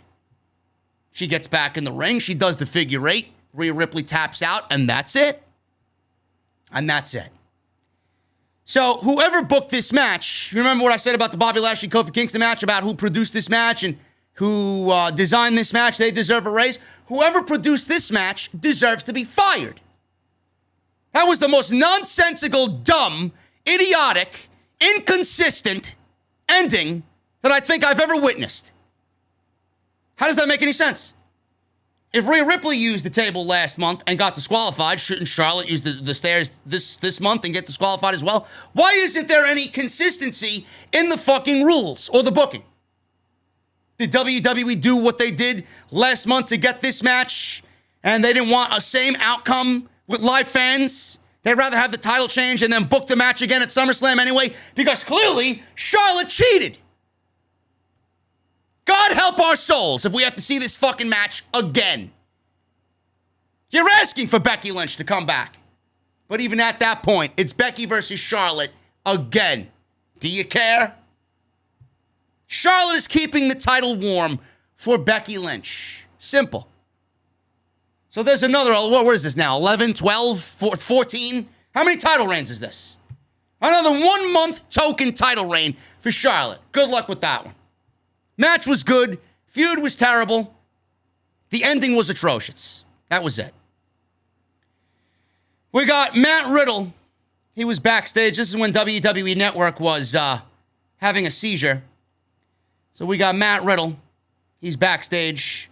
And something is going on in the back. I couldn't see what was going on in the back. Riddle approached Nakamura and Rick Boogs in Gorilla. Riddle was a fan of theirs, and Boogs was a fan of his. They wished each other luck. Riddle said Randy Orton was a big fan of theirs, too. Boogs was excited, but Riddle admitted that Orton never actually told him that. He just assumed as much. Riddle asked Boogs to play Orton's theme, and Boogs obliged. They sang Orton's theme together. Nakamura initially was coming off as annoyed, but he got into it and did Orton's pose. Kevin Owens was in frame, and he appeared to be unamused by what was going on here. So the crowd enjoyed this. And then we got the men's Money in the Bank ladder match. Big E, Kevin Owens, Matt Riddle, Shinsuke Nakamura, Seth Rollins, Ricochet, John Morrison, and Drew McIntyre. This one was awesome.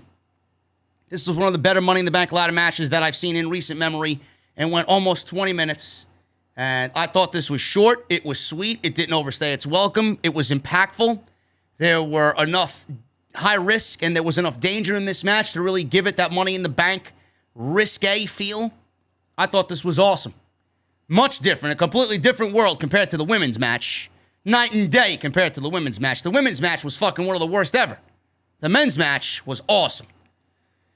So Rollins and Morrison argued over who was I guess the guy with the most drip.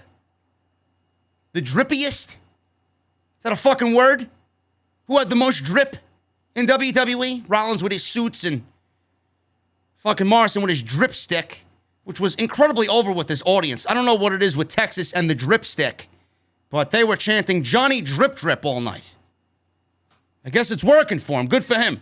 He comes off like a fucking class clown, and I think he deserves better, but hey, if it's getting him over, it's getting him over. Ricochet then wiped Morrison out with a crazy dive. That was not the only crazy thing that Ricochet did in this match. Holy shit. Big E and McIntyre had a nice stare down. McIntyre gave him an overhead suplex, but Big E wiped him out with a spear to the outside.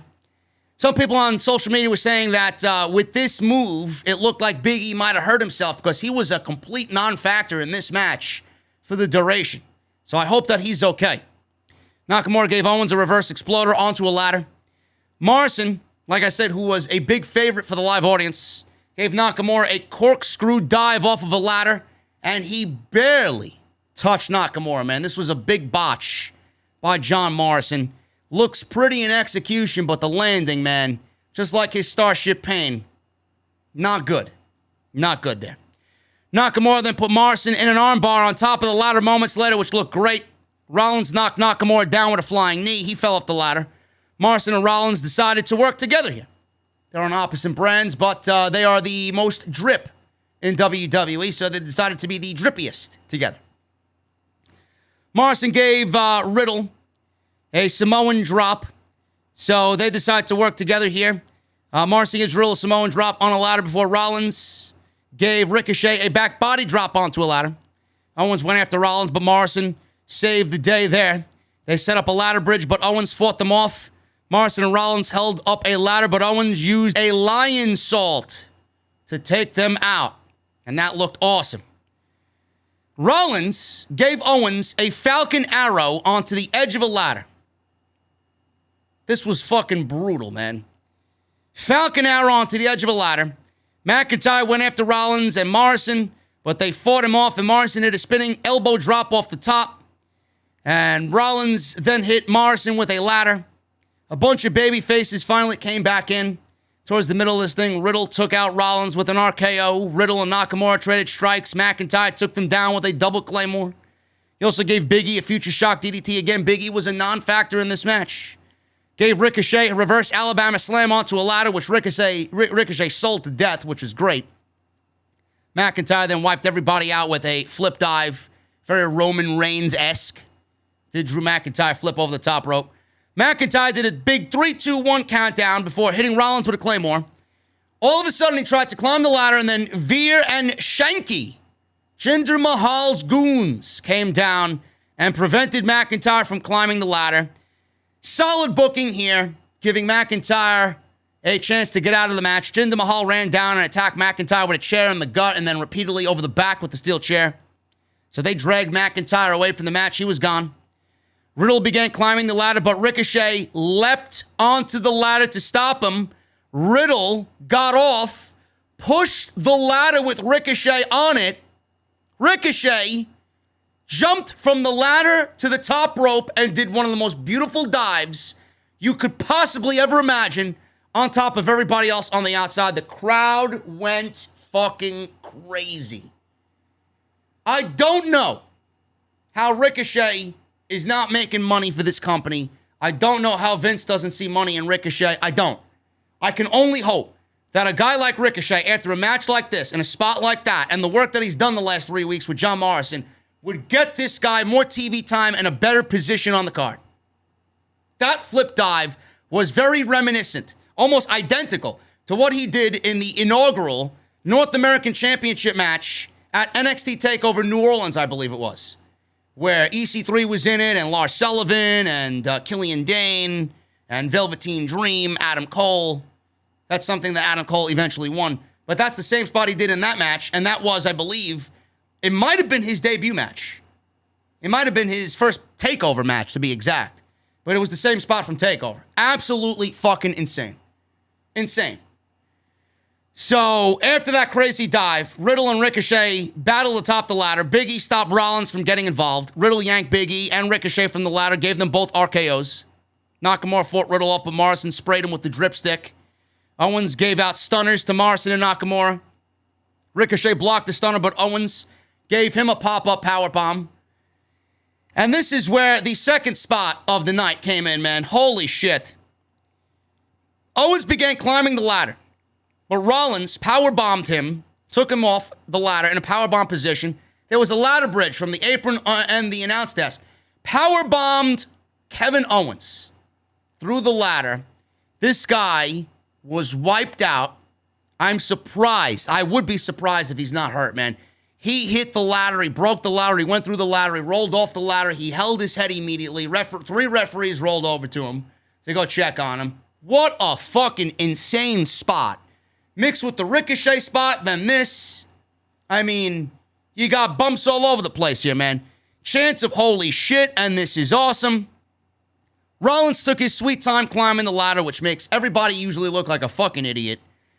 Big E tried to catch him off the ladder. He did with a big ending. Big E climbed the ladder, grabbed the briefcase, and Big E wins Money in the Bank. Crowd was very happy with this. Big E is the Money in the Bank briefcase holder, and everybody was crazy for this outcome.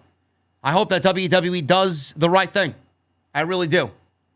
WWE needs to do Big E and Bobby Lashley at SummerSlam for the WWE Championship. If I do not see Big E on Monday Night Raw tomorrow, I will be angry, to say the least. If I hear that fucking theme song go off and I see Goldberg with the fucking sparklers coming out, I'm not going to be a happy guy, man. Big E wins Money in the Bank, and that's the right decision. This was a great match. Hopefully Ricochet gets treated a little bit better. I think he's been highly underutilized. Kevin Owens continues to show his worth. Rollins, after the match, he was complaining to Kevin Patrick, who could barely breathe Rollins. Rollins was pissed that he lost. He said he should have been in the Universal title match instead of the ladder match. He blamed Edge for his shortcomings. He wasn't waiting around. He says, I have to do something. I'm not waiting in line. After this match is over, I am the next for the Universal Championship. So they're just giving you Edge versus Rollins right then and there. You knew what was going to happen right there. They foreshadowed what Rollins was going to do. He was going to interfere in the Edge and Roman Reigns match. But this was a great Money in the Bank ladder match, man. Kudos to everybody involved. WWE seemingly going with Jinder Mahal and Drew McIntyre for SummerSlam as well. Good luck on getting me interested in that. I don't care. Maybe it won't be over swords or stolen property or motorcycles being destroyed. Maybe we get some backstory on the fact that they were both in the 3MB group. Maybe. Sell me on it. Try to make me interested. I'm not interested in Drew McIntyre and Jinder Mahal as an undercard match for SummerSlam. I'm not. The main event, Roman Reigns, Edge, the Universal Championship. This one went over 30 minutes and was the main event of what I thought was a very good show up until this point. This had a big match feel to it, folks. This had a big match feel to it. WWE did an excellent job at making it feel big. They started it off with the epic introductions. Edge got his introduction. Crowd went crazy. Roman Reigns got his introduction. His theme music is even better in front of fans. It just has an epic final boss feel to it. And we got the introductions. Greg Hamilton did a great job. The bell rings. It's just got this big fight feel all around it. So kudos to WWE, man. I love the feeling of watching this. I felt like it was something ripped right from the old school, man. They did it right. But that's the work of Edge. And that's the work of Roman Reigns. You got to give both of those guys credit. Edge is doing some of the best work of his career. And even now, being 50 years old, he's doing some of the best work of his career. And Roman Reigns is on the run of a lifetime. So putting these two guys in a match together, one-on-one for the first time, I would have... I said it wasn't a WrestleMania match. I said it wasn't a WrestleMania match, and I'm going to stick to that. I'm going to stick to that, man. I don't think it was WrestleMania worthy. I do think Daniel Bryan made it WrestleMania worthy. I never said it was not a main event worthy match. I just didn't think it was a WrestleMania main event worthy match. Daniel Bryan made it that way. But for a match like this, on a show like this, it's absolutely a main event. And they nailed it perfectly. This was the stage. This type of show was the stage for this match, not WrestleMania. And I'm going to stick to that. A lot of people thought Edge was going to win this match. I went over it in the beginning. Edge was never winning this match. Edge was never going to factor into this match. I would have had a better chance of earning a date with fucking Liv Morgan than Edge winning this match. Give me a break.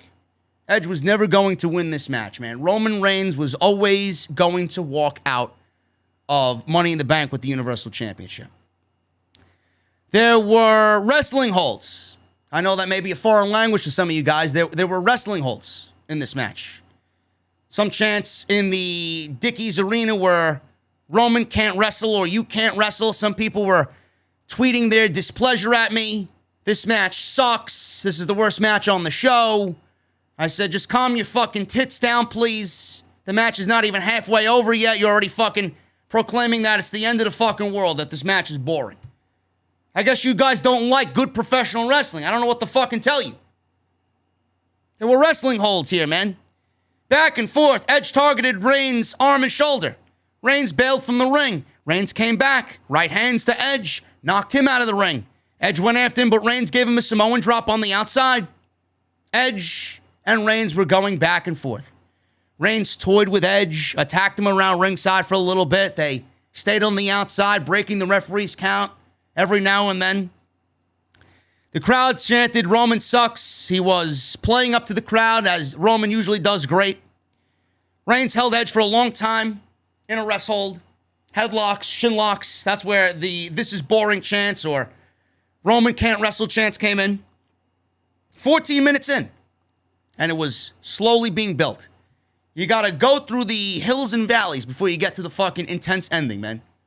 They were halfway through. They were building up to the final climax of the match. So 15 minutes in, if it's slow and methodical, if it's a Roman Reigns match, if it's an Edge match, you know you're going to get something great at the end. So why are you guys complaining? Why are you guys complaining? So Reigns held Edge in a rest hold. Edge eventually got out of it with a right hand. Reigns followed with a drive-by dropkick for a 2. Edge countered a Superman punch into a backslide. They knocked each other down with big boots. They traded strikes until Edge hit the DDT for a 2 count. The Edgecution, I believe it was called. Edge hits a flapjack and an impaler DDT for 2. With Reigns sitting on the top rope, Edge slammed his head into the top of the ring post before booting him in the corner. Edge applied a crossface, but Reigns barely got to the rope to break the hold. Edge went for a spear, but Reigns caught him in a guillotine. Edge came back by driving himself and Reigns out of the ring. Reigns went for a spear on the outside, but Edge moved and Reigns crashed through the timekeeper's barricade. Edge then ran to the outside and speared Reigns through the other barricade that was behind the timekeeper's barricade. Edge hoisted Reigns back in the ring because he wanted to win the title. He applied a cover, but Reigns kicked out. Crowd was chanting for Reigns. Crowd was chanting, this is awesome. The match was getting to another level. Edge tried another DDT, but Reigns blocked, hit the Superman punch, and Edge fell backwards on referee Charles Robinson. He got taken out of the match. It didn't look like all that much, but he fell out of the ring, and then the doctors and the officials came from the back to take this guy out of the match. So Charles Robinson was out of the match. Reigns then goes to the outside and finds himself an opening. He breaks off a piece of the steel chair, tried using it, and he wanted to put Edge in the crossface with the steel chair, metal bar. So Edge fought out, and Reigns was then in the crossface, and he had the crossface applied to him. The Usos made their way down the ramp. They tried to save the day and tried to save Roman, but they were taken out by Dominic and Rey Mysterio. Edge still had the hold on, but Seth Rollins came out of nowhere and kicked Edge in the head. He ran into the ring. He kicked Edge in the head. Reigns got up. He set up for the spear. Edge speared Roman, which was a turning of the tides here. And a new referee finally came out of nowhere. Almost as if WWE's got no fucking referees in the back. New referee ran out. Reigns barely kicked out of the spear. So Rollins didn't get enough of Edge. Rollins ran back, leapt onto the apron. Edge chased him away like an idiot. He was setting up for another spear, was Edge. But he decides to go after Rollins. So he went after Rollins. Rollins distracted Edge. Reigns speared Edge, and that was it. 1, 2, 3, Roman Reigns pins Edge and retains the Universal Championship. I didn't like the ending because it made Edge look like an idiot, but otherwise it was a brilliant match, and I thought this match was awesome. Rollins attacked Edge after the match. Rollins and Reigns had a brief stare down before Edge came back and beat the shit out of Rollins. Edge attacked him through the crowd, and as soon as they disappeared, Roman Reigns stood in the ring and asked for a microphone. Heyman handed Reigns a microphone. Reigns said, "The whole world can now acknowledge me." John Cena's music hit. Place absolutely went bananas. Chaotic in the Dickies Arena. Michael Cole was screaming at the top of his lungs, "John Cena's back. Oh my God, John Cena's back." Pat McAfee going crazy. He's got hair. John Cena has hair. John Cena came back. He gets into the ring. He does his thing. He does his entrance. He's playing along to his theme music. He stands in front of Roman Reigns. "You can't see me." And that's the way Money in the Bank goes off the air. The match is going to be epic, man. I said it at the beginning. I'm going to say it again briefly here. Roman Reigns versus John Cena is the most beautiful thing you could possibly ask for at SummerSlam. Roman Reigns is the priority here. It's not about booking Roman Reigns to lose. It's not about making somebody to that next level right now to take the title of Roman Reigns. Roman Reigns and talking about him losing the Universal Championship should never be in the discussion. If it was up to me, Roman Reigns should hold that championship as long as Walter has the NXT UK Championship. Over 1,000 days. It will be something that your children, your unborn children will remember if they ever get into pro wrestling. You're looking at something that is a once-in-a-lifetime moment. John Cena, Dwayne, The Rock, Brock Lesnar, and whoever else you want to throw in front of Roman Reigns. This is it. This is it. Until you have somebody that is on the same level as Roman Reigns and is as legit as a full-time guy on that roster to be in the ring with him, until you have somebody that you are confident in to be the next guy, that's when you beat Roman Reigns. Because when Roman Reigns devours all these top-tier elite guys and he goes on to be a god, you're going to need that to go to somebody else. Don't make the same mistake like you did with The Undertaker. You're looking at the modern-day version of The Undertaker's WrestleMania streak in everybody that Roman Reigns defeats. Do not take it for granted. I'm telling you right now.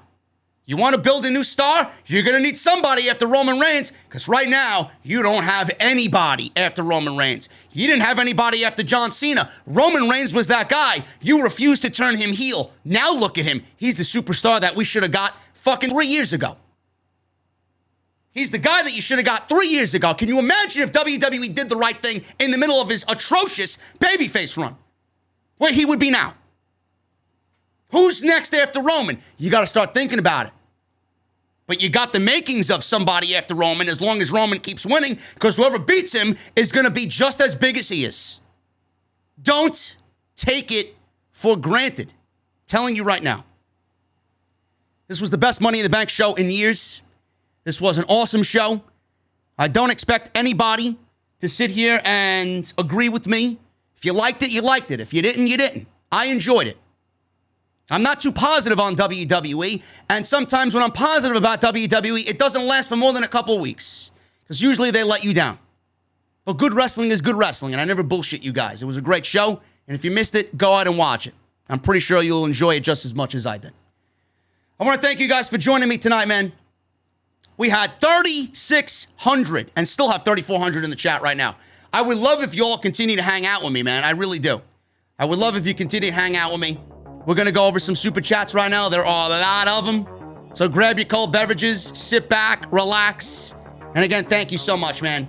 If you're going to head out, make sure you guys hit that subscribe button down below. Turn on the bell for all notifications. Make sure you guys are following me on social media at JDfromNY206. That's Twitter and Instagram. And if you guys want to get your super chats on in, you guys can certainly do that right now as well. Also, thank you once again to my great sponsor and my great friends over at Blue Chew, BlueChew.com. That is code JD at checkout for your free, absolutely free, FREE sample. Let's go over the super chats. Once again, shout out to Jeffrey with the $500 super chat, man. I really appreciate you guys. Let's start at the top. I want to start with Reese with a $4.99 super chat. Ripley versus Charbot was legitimately making me sleepy. Yes, it was not good up until the ending, man. Charlotte has really showed that she doesn't give a shit. I can tell when somebody's off and when somebody is just phoning it in. Charlotte's been phoning it in for a couple of months now. But the match was fine. The division sucks. The feud sucked. Charlotte's not going to save it. Becky's not going to save it. It is what it is. Captain Solo with a $5 super chat. Charlotte Flair looks like a zombie now. Bet Andrade needs 3 Blue Chews to get himself prepared for that. Yet another championship for Charbot. Why? Because if Rhea Ripley won, then Charlotte would never get another championship as long as she's on Raw. So they decided to go with that. Sean Watkins with a $9.99 super chat. He says nothing. But he does have another one coming in. But thank you for the $9.99 super chat, bro. Go tip your bartender. They've been working hard online, man. We got a large crowd in the venue tonight. They can't keep up with all the orders. Kevin Carter with a $10 UK super chat. JD, I couldn't give a careless in the world about WWE. When you have what looks like the biggest wrestling story about to happen this year, Switchblade, Jay White, and Kenny Omega. Thank you, JD. Yeah, I was watching Slammiversary last night. I had the pleasure in watching it. Had to support my boy Sami Callihan. Great match with him and Kenny Omega. Sami Callihan, I said it for as long as I've been a fan of him, man. Watching him grow and just do what he does. He can main event any show in any part of the world, no matter what. He's that good. And Kenny Omega, Kenny Omega proved to everybody that he can wrestle any style and do it better than anybody. So you got to give him credit, too. It's not really his bread and butter to do what he did last night at Slammiversary with Sami Callihan. Not many people could go in there with Sami Callihan and do what he did. But Kenny Omega did. But Jay White coming out, man. Jay White didn't fly all the way from Japan to fucking do an angle on Impact. Jay White flew from Japan to show up on Dynamite. And this will definitely be something with the Bullet Club and the Elite. The Forbidden Door was absolutely destroyed open last night. Can't wait to see what happens. Susan D'Ambrosio with a $5 super chat. JD, I'd like to thank you and the OTS family for the love and support and prayers for my parents. It meant the world to me. Thank you, Susan. I really appreciate your support. And once again, thoughts and prayers to Susan in the chat. Everybody leave me some prayer emojis for Susan D'Ambrosio in the chat. Sean Watkins comes back with a $9.99 super chat. Yo, JD, much respect to you, my brother. You definitely know your shit. You've been saying for a few weeks now Big E would take the W at Money in the Bank, and because of that, we all look forward to it happening. Keep grinding, OTS for life. Thank you, Sean. I only project truth, Sean. I only project what I would do. Sometimes I should really think about what WWE would do, but I like to book with reason. I like to book with logic. I like to book with purpose. So that's what I do here. But I appreciate you, Sean. Thank you for the 2 $9.99 super chats tonight in the venue, bro. Reese with a $14.99 super chat. Mr. No Days Off. You better believe it, brother. You better believe it, man. Thank you, Reese. Susan with another $5 super chat. JD, I'm so happy that Big E won the men's Money in the Bank ladder match. I can't wait for him to chase it on Bobby Ashley. Yeah, I don't think we should be calling him Bobby Ashley anymore. It was a nice little gag for about a week or 2 weeks. But after tonight, that's a fucking almighty beatdown by Bobby Lashley. Fallen Exposure with a $5 super chat. Big E's about to avenge his fallen comrade who got squashed. Sounds good to me. It's the money right there, brother. It's the money right there. Hula Grim with a $10 super chat. Flick Seth Rollins. Flick Charlotte Flair. And flick Bill Goldberg. Show was okay. I'm guessing you're saying flick because YouTube won't allow you to say fuck. Fuck Seth Rollins. Fuck Charlotte Flair. Fuck Bill Goldberg. I'll do it for you. Show was okay. Great men's ladder match. But a huge blemish by not having Alexa win. Shout out to my bro Edgar. Get well soon. What's going on with Edgar? Edgar Estrada. Where are you, bro? Can't be disappearing on us like that, man. Thank you, Hooligan, for the $10 super chat. And why the Alexa Bliss love, man? What's going on with all the simps wanting Alexa? Not that you're a simp, but to all the other people online that wanted Alexa Bliss to win. Did you really want to see that? I don't think so. Michael Raymond with a $5 super chat. I knew it was going to be bad when Liv Morgan was wearing dollar bill sign nipple tassels.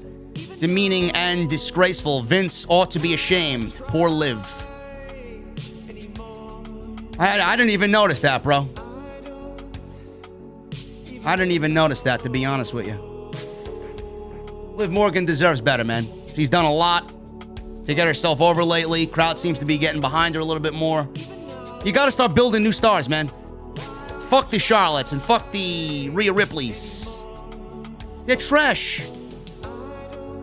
Charlotte is a disaster waiting to happen, man. It really is. Nobody wants to see Charlotte Flair. Nobody cares about Charlotte Flair. She's fucking awful. I love how people text me and fucking all this, oh, Charlotte, you're too hard on Charlotte. No, fuck that. She sucks. Chillin' with McMillan with a $10 super chat.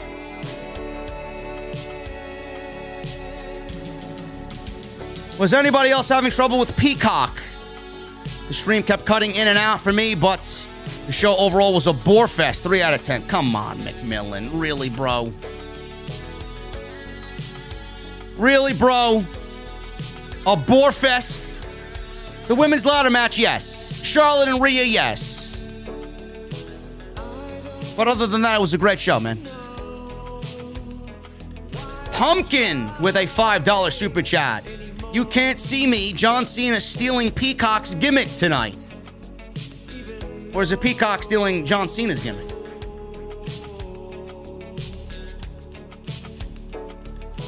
TVP83 with a $10 super chat. That arena freaking exploded when Cena came out. One of the biggest pops ever.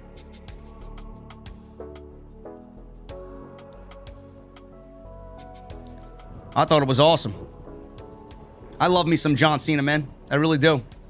I think John Cena is going to bring a lot back to WWE that we've been missing, man. Michelle Moran with a $5 super chat. Hello, JD. Only good match was the men's ladder match in the main event. Love Cena showing up. And boy, they really love teasing Seth versus Roman for later. It's going to happen. It's going to happen. But he's not winning the title. DX Tricksters with a UK $5 super chat. My God, I'm so happy that Cena's back. SummerSlam is shaping up to be a good show with Seth, Edge, Cena, Reigns. Pretty much confirmed. Also, Drew McIntyre and Jinder Mahal. But nobody's looking forward to that. Nobody's looking forward to that. And probably also Charlotte versus Becky Lynch, I'm assuming, or something with Becky Lynch. Who knows? Cool Jags with a $9.99 super chat. The only good things on the show tonight were Reigns, Edge, and the men's Money in the Bank ladder match, along with Cena's return. Hearing that pop for Cena tells me all I need to know about how bad WWE's current product really is. I thought the show was good, man. That's all I'll say.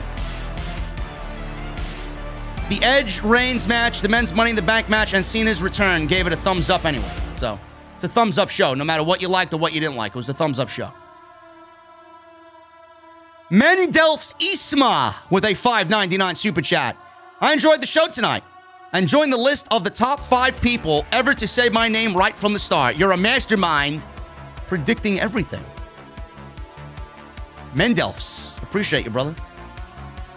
Thank you so much, man. TVP with a $5 super chat. The end of the pay-per-view told the story with no words. SummerSlam between Reigns and Cena should be awesome. Indeed. Indeed. Guys, we need 6 more likes for 2,000. 6 more likes for 2,000, guys. What a fucking night. Hooligan with another $5 super chat. Hashtag Alexa deserves better. Bro, what is with the Alexa love tonight, man? I thought you did not like Alexa. You're becoming Vandelli with the fucking Abaddon. And we all love Vandelli. But when Jesse and I are in Chicago, man, we got to get Abaddon's number if she even has a cell phone. She may be calling people from the fucking crypt. Who knows? We got to get Vandelli Abaddon's phone number. Thank you, Hula. Thank you for the great work tonight in the chat as well. Rick O'Shea with a $4.99 super chat. Herb Bruce asked Applebee's, how many fucking losers can we fit on one table? I actually enjoyed that Applebee's commercial, man. But the one thing with the Applebee's commercial is Baron Corbin was ordering food or getting a table for himself. I thought he was poor. I thought Baron Corbin was poor, man. If he's so poor, how can he afford Applebee's?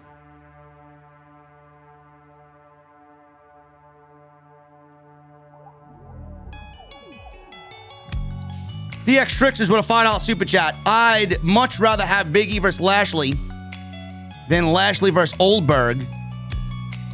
Can we have Big E announce his cash in at SummerSlam like Lashley cash in at SummerSlam versus Lashley like RVD once did? Yes, I did talk about that earlier.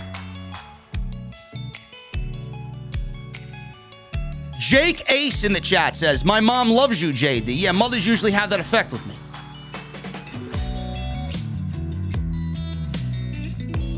Yes, Tricksters. I did talk about that earlier. Bobby Lashley and Big E should definitely happen, a la 2006 Rob Van Dam and John Cena.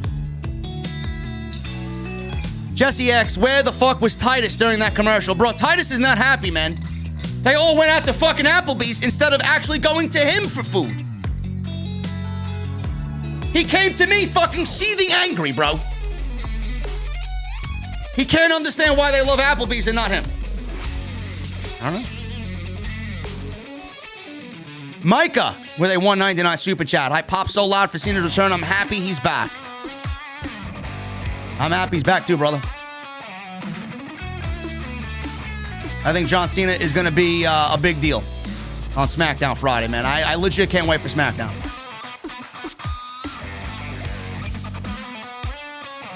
Michael Raymond with a $2 super chat. Who has more potential as champ, Reigns or Omega? Reigns. Easy. Reigns is doing the best work of his life, man.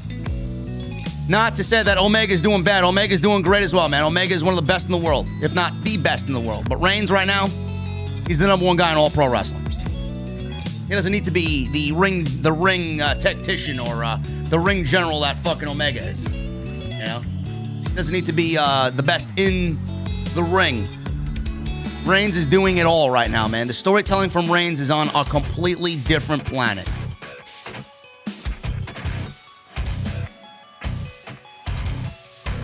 Bradley Robinette with a 199 super chat. Screw the Yankees, but most of all, screw Oldberg. I've given up on baseball for the year, man, but yeah, screw Bill Goldberg. Fuck Bill Goldberg.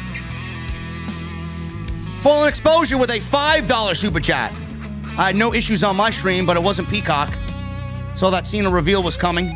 I don't watch WWE pay-per-views, but I'm glad I caught this one. Let go Cena. Yeah, apparently the WWE network that is available outside the United States was not having any issue. But the people on Peacock in the United States, they all suffered the same thing. Who is on Raw tomorrow? Who are you guys telling me is on Raw tomorrow? Bill Goldberg?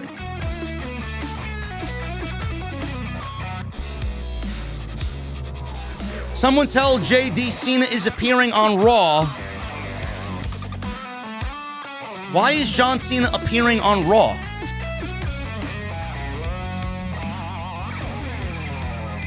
Why would they have John Cena appearing on Raw?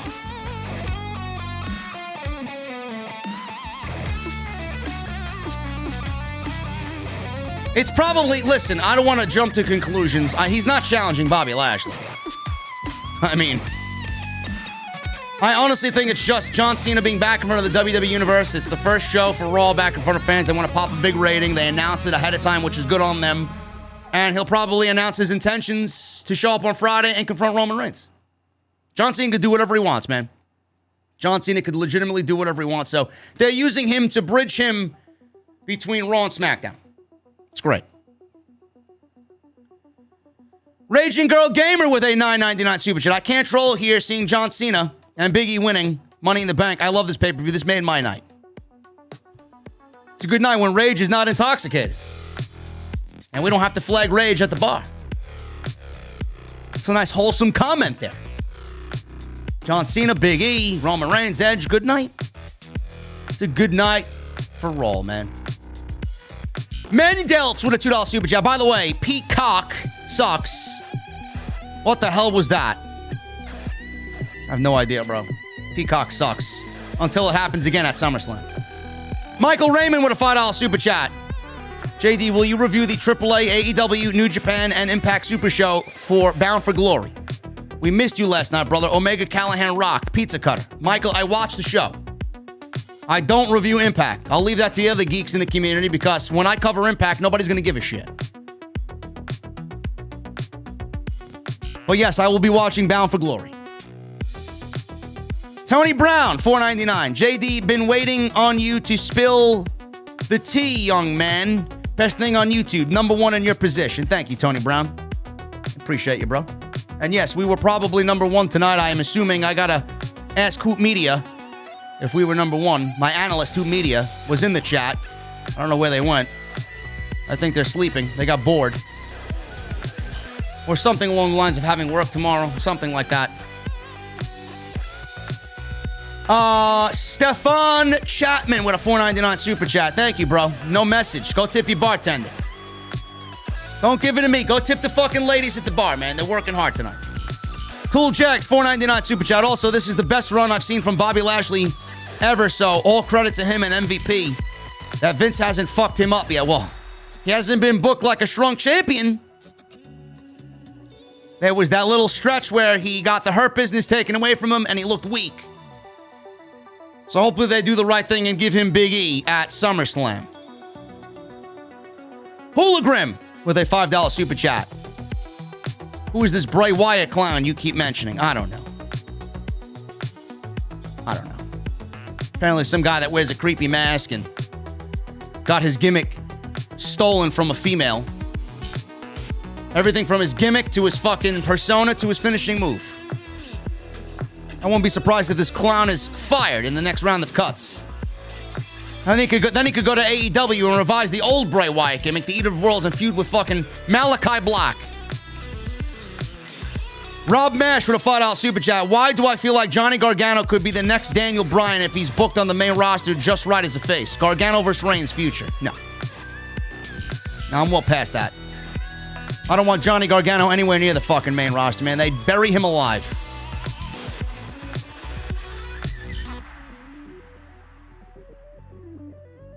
You know, Jesse, you better watch your mouth. Hoop Media is still overrated. You know, one of these weeks, you're going to run into Hoop Media, and Hoop Media is not going to be a very happy camper with you. I'm telling you right now.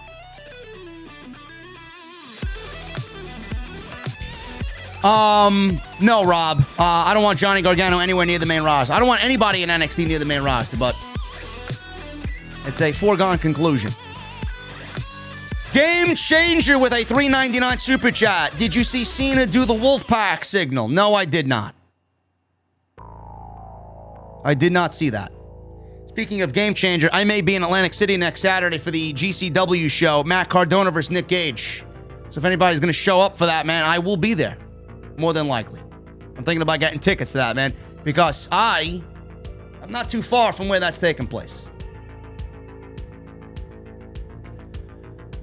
Lauren Hunt with a $2 super chat and a $2 super chat. $4 in super chats. Cena's return was epic.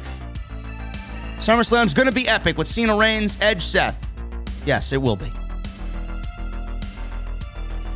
Beast with a $40 rupee super chat. 3.2K in the venue. We might run out of drinks. We never run out of drinks here, Beast. We're always fully stocked. I got your song coming up in a second too, Beast, so don't worry. Lauren Hunt with another $2 super chat. May I please get a blue Hawaiian epic ending? You can have whatever you want, Lauren. Whatever you want. Ryof Wildfire with a $19.99 super chat. Congrats to Roman, but congrats to the greatest champion in the industry, carrying multiple companies, the greatest wrestler in the past 10,000 years, the god of professional wrestling, Kenny by God Omega.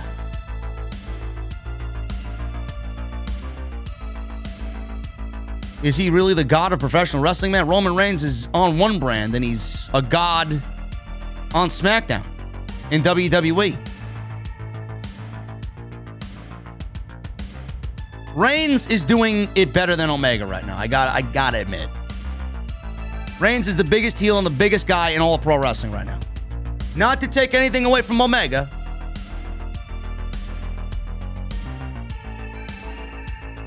Thank you, Wildfire, for the $19.99 super chat.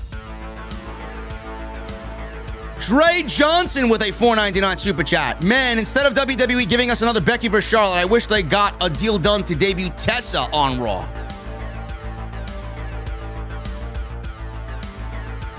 Dre, they could probably get away with that and have Tessa be a success on the main roster. I think by now everybody knows who she is. I think it would be a waste of her talents to go to NXT. I really do. But she may end up in NXT anyway because Triple H, A, is probably sought after on getting her, and B, he needs to replenish all the women that Vince McMahon seemingly is snatching up. So, King Prell with a $1.99 super chat. $1.99, thank you, man. Ricochet is a jewel being wasted. AEW, help him. Yes. I do think his contract runs out. I do think he goes to AEW, and I do think that he goes back to wearing the long fucking wrestling pants instead of the fucking tights that he wore tonight. At least they got him out of the fucking street clothes that he was in. Casey Kenny with a Canadian $5 super chat. Thank you, Casey. Make sure to tip your bartender, bro. No message. Raging Girl Gamer with a $4.99 super chat. It looks like she's drunk again. Charlotte is underrated, says Raging Girl Gamer with the $4.99 super chat. I think this super chat is overrated. I think comments like this sitting in my bar are making the venue look like a shithole. You're one drink away from being flagged. Gonna have Hulu Grim toss you out again. Or maybe Jesse would actually get up off his ass and do something. King Mo with a $4.99 super chat. Didn't really like the show. Best part was Cena coming out and Big E winning Money in the Bank. I will give it a 6 out of 10. Still a thumbs up show. 6 out of 10 is a thumbs up show, Mo. Beast with a $40 rupee super chat. SummerSlam ain't no scam this year. Looks promising. It doesn't matter. All the other years that we got it was a scam. Summer Scam applies every year, man. Deshaun Turner with a $4.99 super chat. Charlotte made the peacock bird start twitching and having a seizure after the match. Yeah, Charlotte Flair and Rhea Ripley was so terrible that just the whole network began to go into a mental breakdown. Raging Girl Gamer with another $4.99 super chat. Let's see what she says here. People saying Peacock was lagging. I think it was y'all internet. Peacock never messes. All right, get her out of here. Get her out of here. She's praising the cock. Get her out of here. Get her out of here, man. I don't want this tomfoolery in my venue.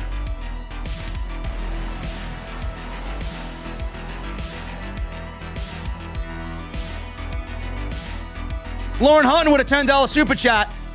Wish we had WWE Network still. I was having problems with Peacock. Can't wait to see Orton's return tomorrow. My SummerSlam card: Cena Roman, Seth Edge, RK Bro, Styles Omos, Oldberg, Lashley, Becky, Charlotte, Bianca, Sasha. Goldberg is not needed. Get Goldberg out of here.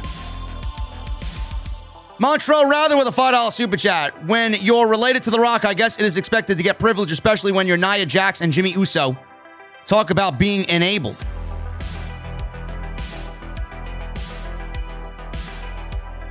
Raging Girl Gamer in the chat says, I praise my husband's cocks. That's great. I would hope so. I would hope so. Now she's in the chat. I love my husband's cocks. It's great. You're supposed to. Montreal Rather with another $5 super chat. He says, so Alicia Fox gets canceled for her drinking problems, but Jimmy Uso gets a brass ring, a.k.a. title belt, for his drinking problems. Isn't this some bullshit? Well, when you put it that way, yeah. But Alicia Fox is not an Anoa'i. And on top of that, Alicia Fox is not a legend.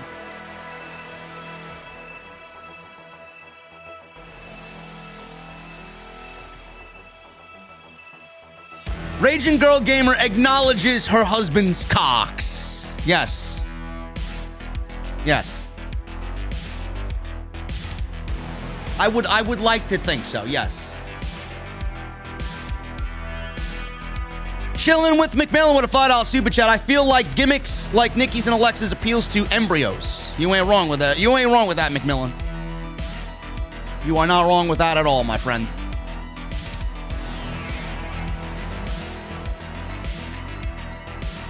Raging Girl Gamer with a $4.99 super chat. Let's see what's going to get her banned from the venue for about 2 weeks. Tamina getting booed like, what the fuck? How can you boo greatness? You know, Rage, I think I'm going to have you listen to the show from the fucking dark alley behind the venue, sitting next to the fucking bum that continues to beg Titus for the fucking scraps from the kitchen. Keep this shit up.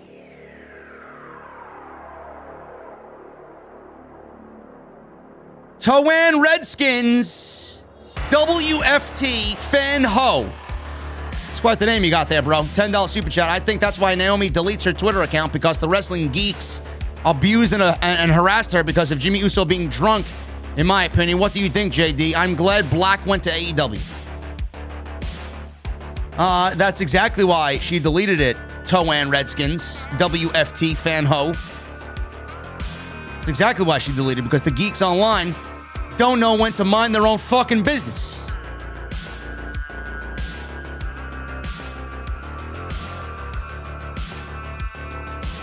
King Mo with a $4.99 super chat. None of those women had any business being in that ladder match. No momentum. I can name 6 better women that should be in that ladder match except Naomi and Asuka. That's exactly right, man. I said it on Twitter. Ladder match was terrible, and that's what you get for having no division and no momentum in said division. You got a bunch of fucking nobodies in a match that nobody cares for. With some geeky fucking superhero and Nikki Ash winning the goddamn ladder match.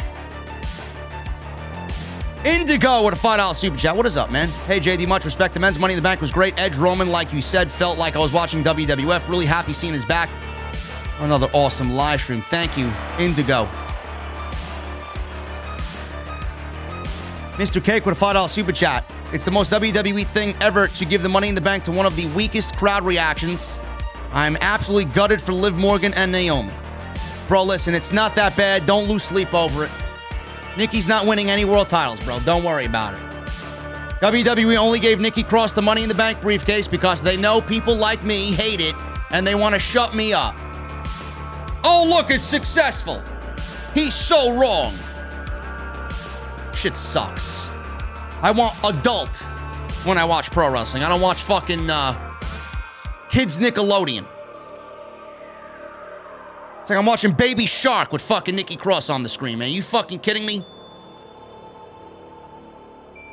Dom Teeny with a $4.99 super chat. Will Raw ever actually be good again on a week-to-week basis one day? No. Under the current regime of Bruce Pritchard and Vince McMahon? No. Vince has literally ruined almost everything besides Roman, praying for Big E. Ned Pepper with the $10 super chat. JD, Zarian said huge free agent debut on Raw from someone not in the company. Any guesses on who it is? Also, thanks for all the content. Even though I can't watch live, the podcast helped me through work. It may be Tessa. It may be Tessa. Because doing Charlotte and Becky Lynch again is fucking terrible, man. They may actually bring Becky back to feud with Rhea. And they may do Tessa and Charlotte. When did he say that? He said that tonight?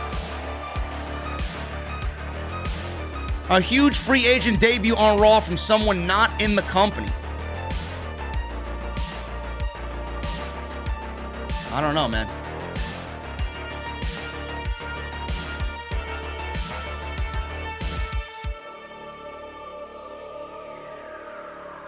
I don't know, Jesse, find out what you can see online about that, man.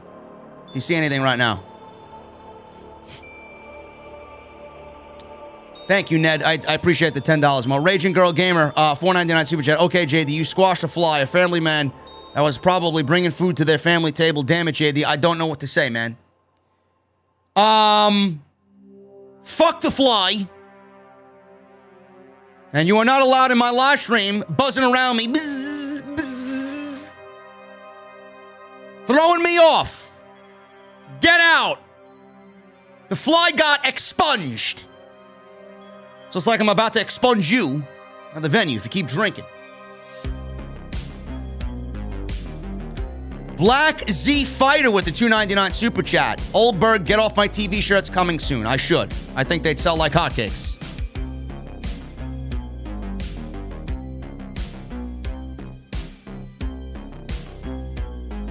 Raging Girl Gamer, this is a super chat that will indefinitely get you suspended. Goldberg is the next WWE champion. Get out of here. Benched. Benched. Joseph King with a $5 super chat. Charlotte Flair is overrated.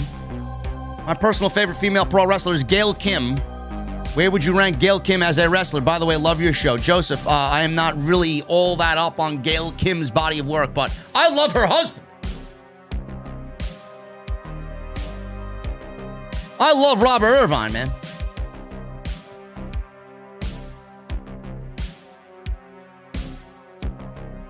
Bananas Epic Gaming. Plot twist. Daniel Bryan. It's a good thinking, brother. Could be Daniel Bryan.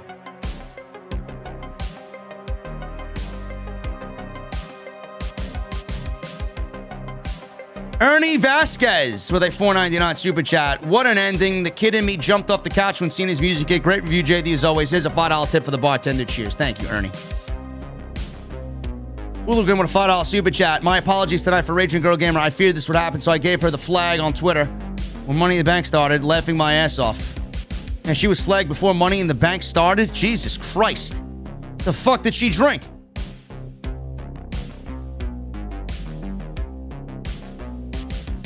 Yes. Everybody was. CM Punk, right? Everybody's talking. CM Punk's coming back. Yeah, right. Demeter, Toggle Stick Bullion, you feel me, doggy? With an Australian $2.01 super chat. Wish my doggy, Oksana, won the women's Money in the Bank. Shut up, JD.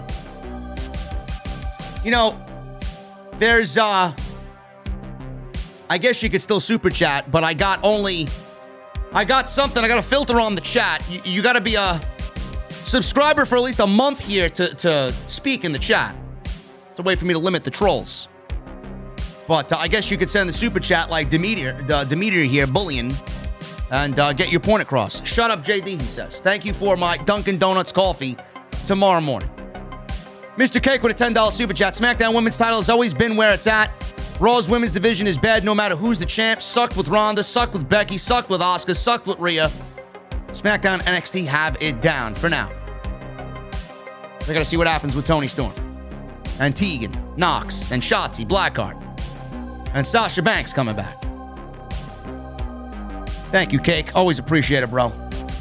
Gaurav Kumar with a 179 in rupees.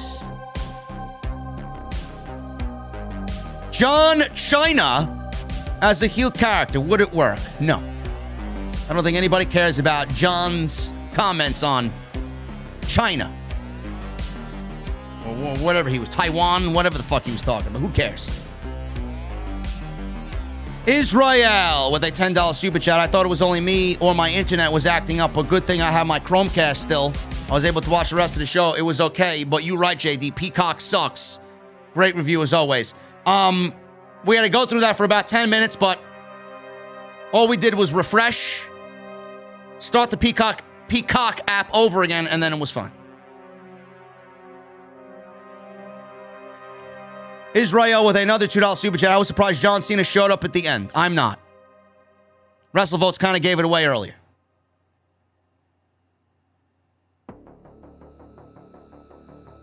Michael Nayes with a $1.99 super chat. Ricochet has in-ring attire again. Not the one that I would like him to wear, but he's got in-ring attire again, yes. Beast with a 100 rupee super chat. Ricochet is the perfect example of how you do high-flying moves without looking phony. The camera angles did a great job as well, and Roman and Edge was fire. Mr. Cake with a $10 super chat. The crowd singing along to Miles Kennedy was beautiful. Edge Reigns wasn't an octane match, but it was a masterpiece in storytelling. Edge winning while Lil Nate was dead was amazing. I thought it was great. Jesse says nothing concrete. You're going to have your usual suspects. CM Punk, Tessa Blanchard. Could be Daniel Bryan. Daniel Bryan legitimately is a free agent. And he can't show up on SmackDown, so. Lauren Hunt with a $2 super chat. Cena appearing on Raw tomorrow. Match or address? Just an address. He's challenging Roman Reigns at SummerSlam.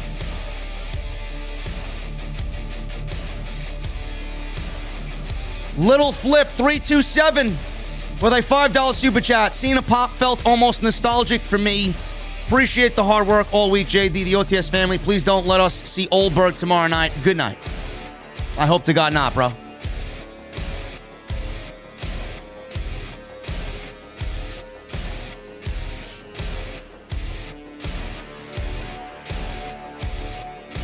Lauren Hunt with a $2 super chat. Orton, Rock, Balor, Riddle, Big E after Cena. I mentioned this on Friday with SmackDown.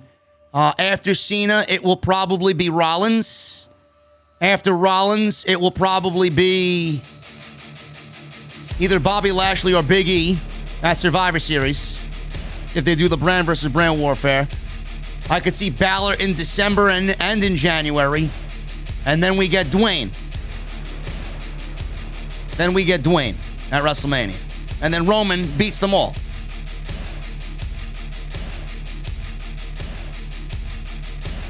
Susan D'Ambrosio. $2 super chat. Awesome show tonight. Cheers. Thank you, Susan. Bone Licks with a $5 super chat. 6-hour show tonight. Not great, not bad. Going to SummerSlam in Vegas next month. Then 2 weeks after that, I'm going to Chicago for All Out. Hopefully you come to the off-the-script meet and greet with Jesse and I. We'll be announcing that soon. Still deciding on a location. Munchie Time with a $9.99 super chat. Didn't watch the show tonight, but I'm happy Big E won the Money in the Bank contract. Definitely the right outcome. Absolutely it is. What's tonight's drink special in the venue? I'll take that, but tell Jesse to get the ice. The drink special in the venue tonight, Munchie time, is the Acknowledge Him Hefeweizen. It's a beer dedicated to the tribal chief, man. Can't turn down a good Hefeweizen in the middle of the summer. Thank you for the $10, bro. Mr. Cake with a $5 super chat. That Cena pop was awesome. Hype for Roman. Cena. Biggie is going to Raw, so it's not him. It's not Cesaro or KO, but the guy is either Priest or Lee. Is Damian Priest or Keith Lee a free agent? I don't think so. I don't think so. Hopefully we see Keith Lee. Damian Priest and Sheamus are probably going to be the United States Championship match at SummerSlam. That's what I hope for, at least anyway. Michael Nayes with a $4.99 super chat. Pat McAfee, Edge's eyes are sputtering like a peacock. Best burn of the night. He probably seen all the reaction on social media, so he figured, why not burn the cock?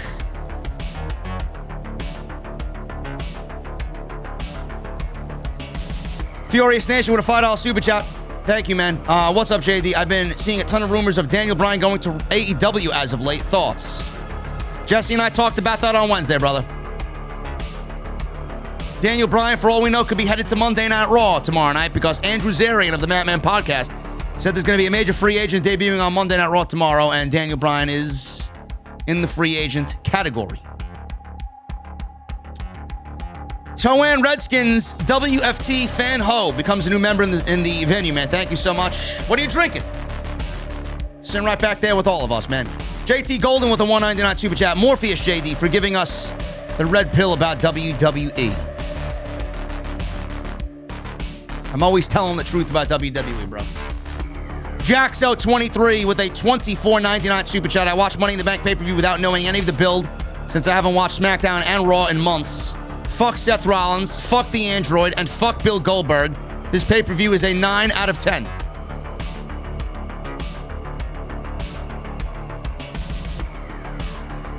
It's a good job there, bro. It was a good pay-per-view. Rollins, fuck him. Charlotte, fuck him. Goldberg, fuck him. I see no lies detected there.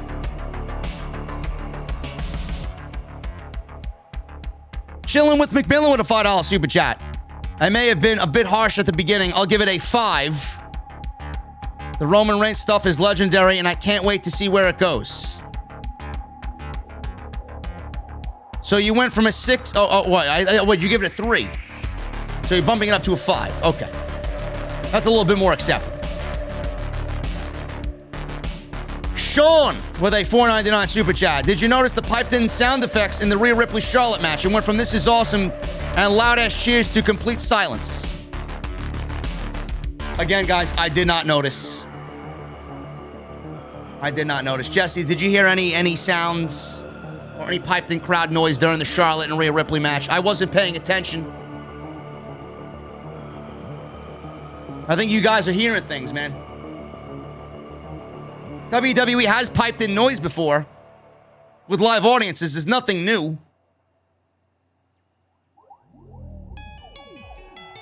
They're going to keep doing it. Furious Nation with a $5 super chat. Happy to see John Cena and Harry Smith back, man. Screw these Cena haters and Bruce Blitz. Is Bruce Blitz even alive anymore, man? Who cares? And Harry Smith is not going to be a factor on WWE television at all, man. He will probably be on 205 Live, for all we know. Rob Mash with a $5 super chat. I would really want Walter versus a Gargano match at TakeOver. Well, a Johnny Face Gargano. What an underdog he would be.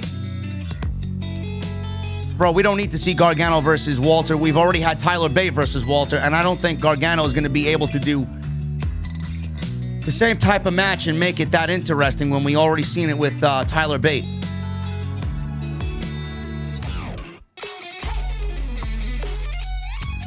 Justin Strickland with a $4.99 super chat. Great pay-per-view tonight. Great review as always. The SmackDown side of SummerSlam card looks great. Meanwhile, Raw side, not so much. They could make it good if they actually tried. Mick Swagger with a $5 super chat. Usos' punishment might have been the pre-show. I feel like Omos and AJ should have gotten that spot. Well, the Omos AJ match with the Viking Raiders was going to happen tomorrow night on Raw, but they bumped it to the main card. But yes, I would have put that match on the pre-show, and I would have put the Usos and Mysterios on the main card. So you might be right. It might have been a punishment. But still, that's not enough punishment for what he did, for a fourth offense. Raging Girl Gamer with a $4.99 super chat. SmackDown is coming to Atlanta in September. I'm going to wear all my off-the-script gear and hopefully have a sign as well. Rage, they canceled that show as of yesterday. Refunds are being handed out. Sorry to tell you. The SmackDown show in Atlanta is canceled. Chris with a $4.99 super chat. What's up, JD? Great view as always. I heard Cena will kick off Raw tomorrow. Thought he would be on SmackDown Friday night. They're using Cena as a boost in ratings to give a WWE state of address on what he's doing, and then he's going to show up on Friday and address Roman Reigns. That's what I'm assuming he will do. $4.99 super chat by Raging Girl Gamer. JD gave up on baseball because the Braves lost their best player. Yes, I did. And half of their pitching staff is fucking destroyed, and they have no bullpen and no closer. So, goodbye. We got Drawn3 with a $5 super chat. The pop-up kick-out from Roman Reigns when Edge went to pin him was amazing. You forgot to mention that. Yeah, Roman kicked out as if he thought the crowd counting along was the actual referee count. That was pretty funny.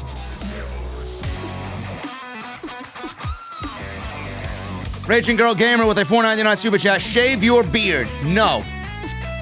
The more you say it, the longer it will go. Jaxo with a $4.99 super chat. You guys are awesome tonight, man. Appreciate you all. Peacock sucks. Also, SummerSlam's card is looking pretty good. It is. Hopefully they keep it up. And no Bill Goldberg. Samuel Blockon. Thank you for becoming a new member of the OTS venue, brother. What are you drinking? Appreciate you. Lauren Hutton with a $2 super chat. I appreciate you, Lauren. Thank you. Imagine if Riddle meets Cena. LOL. Who knows? I wouldn't do anything with Cena, man. Have him show up, have him speak, have him leave, show up on Friday night, address Roman. That's it. No hijinks.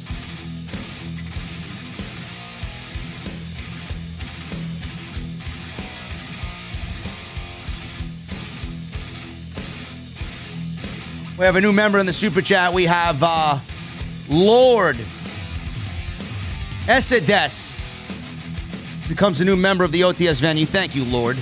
What are you drinking, bro? Flamio with a $4.99 super chat. Just now finished Money in the Bank. Thought the show was a C+, B-. Just coming here now. Would you have given it? What would you have given it? Go ahead. I give Money in the Bank a 7 out of 10. Whatever that equals in letter ratings. Justin Striplin with a $9.99 super chat. If y'all thought John Cena's pop was loud tonight, just wait till The Rock returns and gets a louder pop. Still hoping for a Rock Reigns singles match instead of the Plan B tag team match. The money is in the singles match. Absolutely.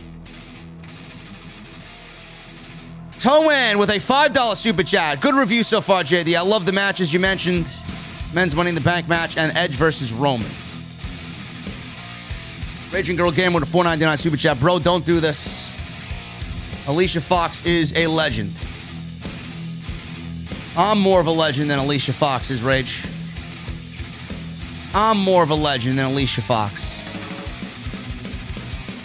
Jericho 8131 with a $5 super chat. Did you notice how Peacock crashed right after the Charlotte match and she won the championship? Not even Peacock is a fan of Charbot 3000.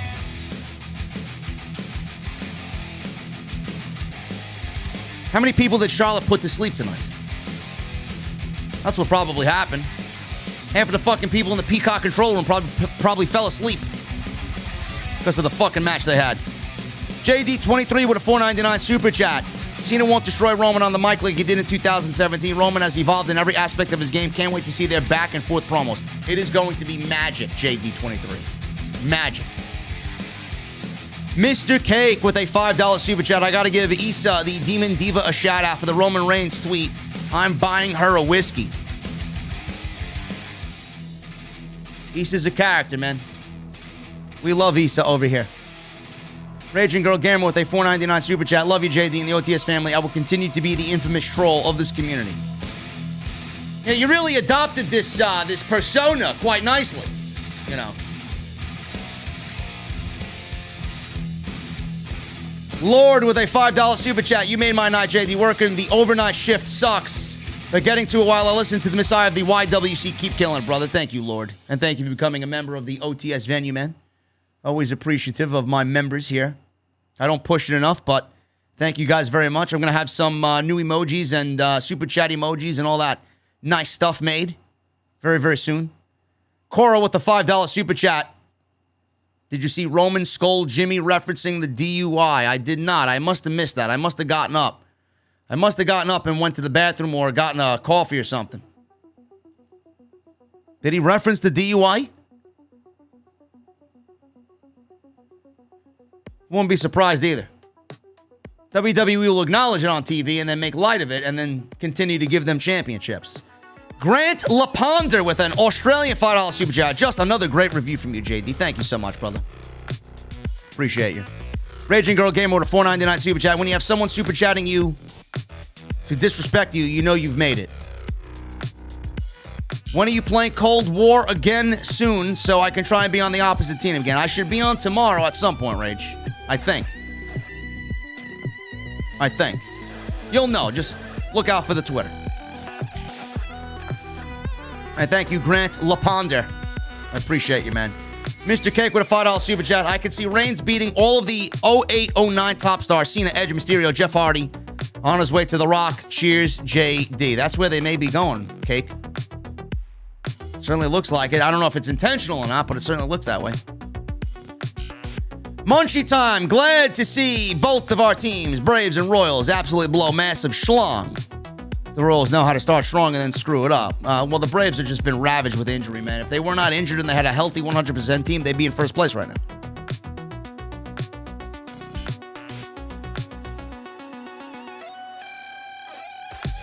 Banana says, I think Roman said, don't disrespect our family's name ever again. Which I could see that meaning the DUI for sure. Fallen Exposure with the $2 super chat. I legit fell asleep during the Charlotte match. I'm sure you're not the only one, bro. Rhea Ripley has now had that effect on many people. Anthony Lucero with a $5 super chat. And the new DUI tag team champions of the world, the Usos. And Jaxo23 coming in with the $14.99 super chat. JD, I now understand why you despise Eva Marie. She sucks at wrestling, and you should make a t-shirt called Eva Marie Sucks. Also, I can't wait for Rollins versus Edge. The promo work between those two guys should really be good, too. The promo work between Rollins and Edge should really be top-notch as well. Guys, it is 2:30 in the morning on the East Coast, man. You guys are fucking awesome. I don't believe... We've been here for 3 hours, man. Live stream, 4-hour show, 3-hour live stream. Whoever says I don't do a good job on YouTube, or YouTube is not a fucking job, or anybody could do this. He screams in front of a camera. He does this. He's a 40-year-old basement-dwelling virgin who yells over a kid's TV show. These are the same people that were jumping off their fucking couch for the return of Edge and jumping off their couch for the return of John Cena tonight. So you can blow me. But I'm getting out of here, guys. I am exhausted. I got things to do in the morning. And I appreciate every single one of you guys for joining me tonight, man. What a fucking show. What a live stream. You guys are awesome, man. Make sure you guys go check out Off the Script, episode 383, live on the channel right now. It's on the homepage. Follow me on social media at JDfromNY206. That's Twitter and Instagram. Hit that subscribe button down below if you have not done so. Also, turn on the bell for notifications. I'll be live tomorrow night for Monday Night Raw. John Cena's going to be on the show. Andrew Zarin of the Matt Man podcast is saying that there's going to be a major debut from a major free agent. I got to see what is going on with that. I haven't been on Twitter. He may even be in my DM. I have no idea.